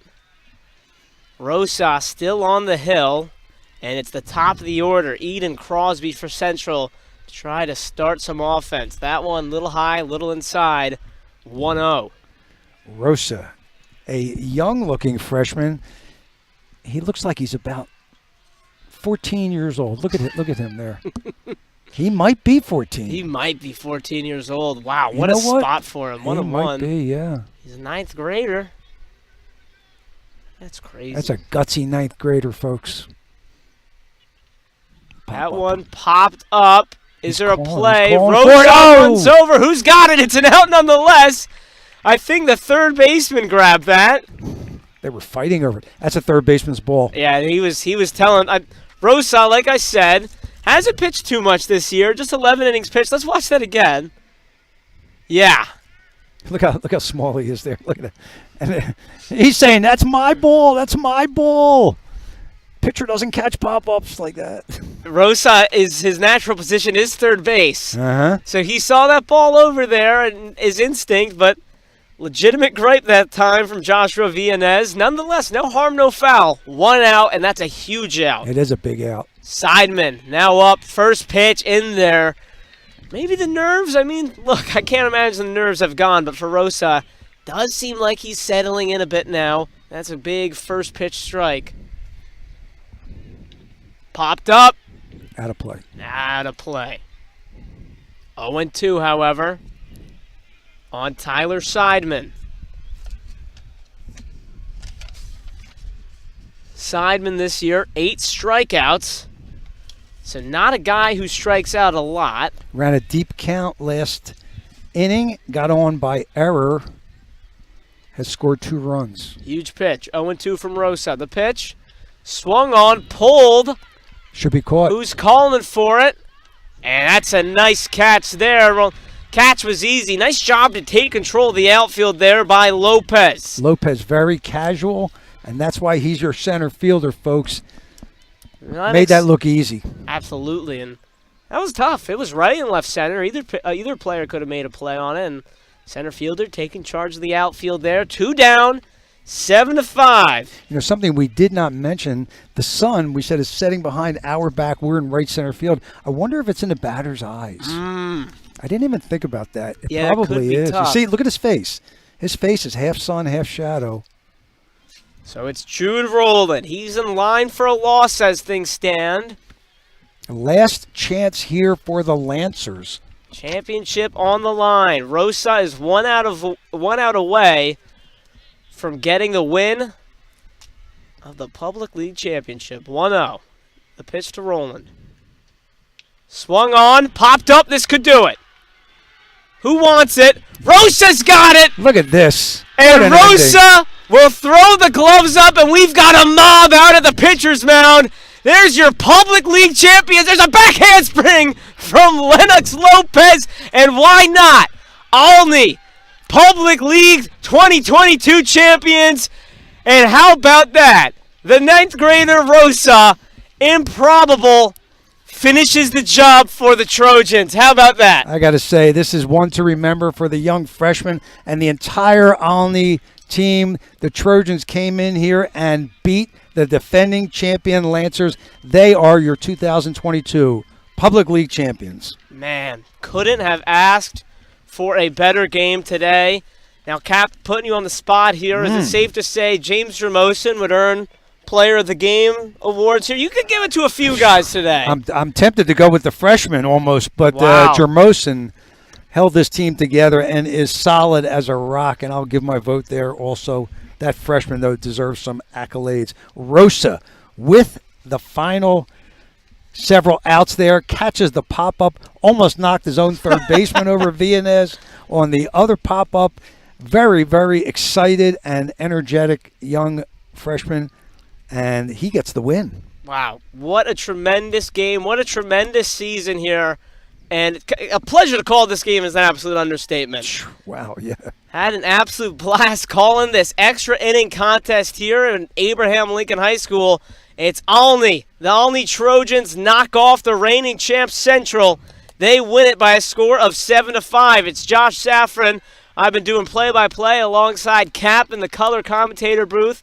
Sean Kelly producing, and James Scales, our cameraman today with SFBN. Thank you so much for joining us today for the Public League Championship. Once again, the Olney Trojans are your 2022 Public League champs. Thank you so much for joining us, and we'll see you next season, ladies and gentlemen. Have a good one.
We are back for just one moment. Cap was over here rattling off so many great facts about the trophy and the tradition. And be better on air. Take it away, Cap. The Olney wins what they call the Princeton Cup. It's kind of an unknown award, but it is the Public League Baseball Championship trophy. It's a gigantic old-fashioned metal cup, and it was donated by Princeton University to the Public League.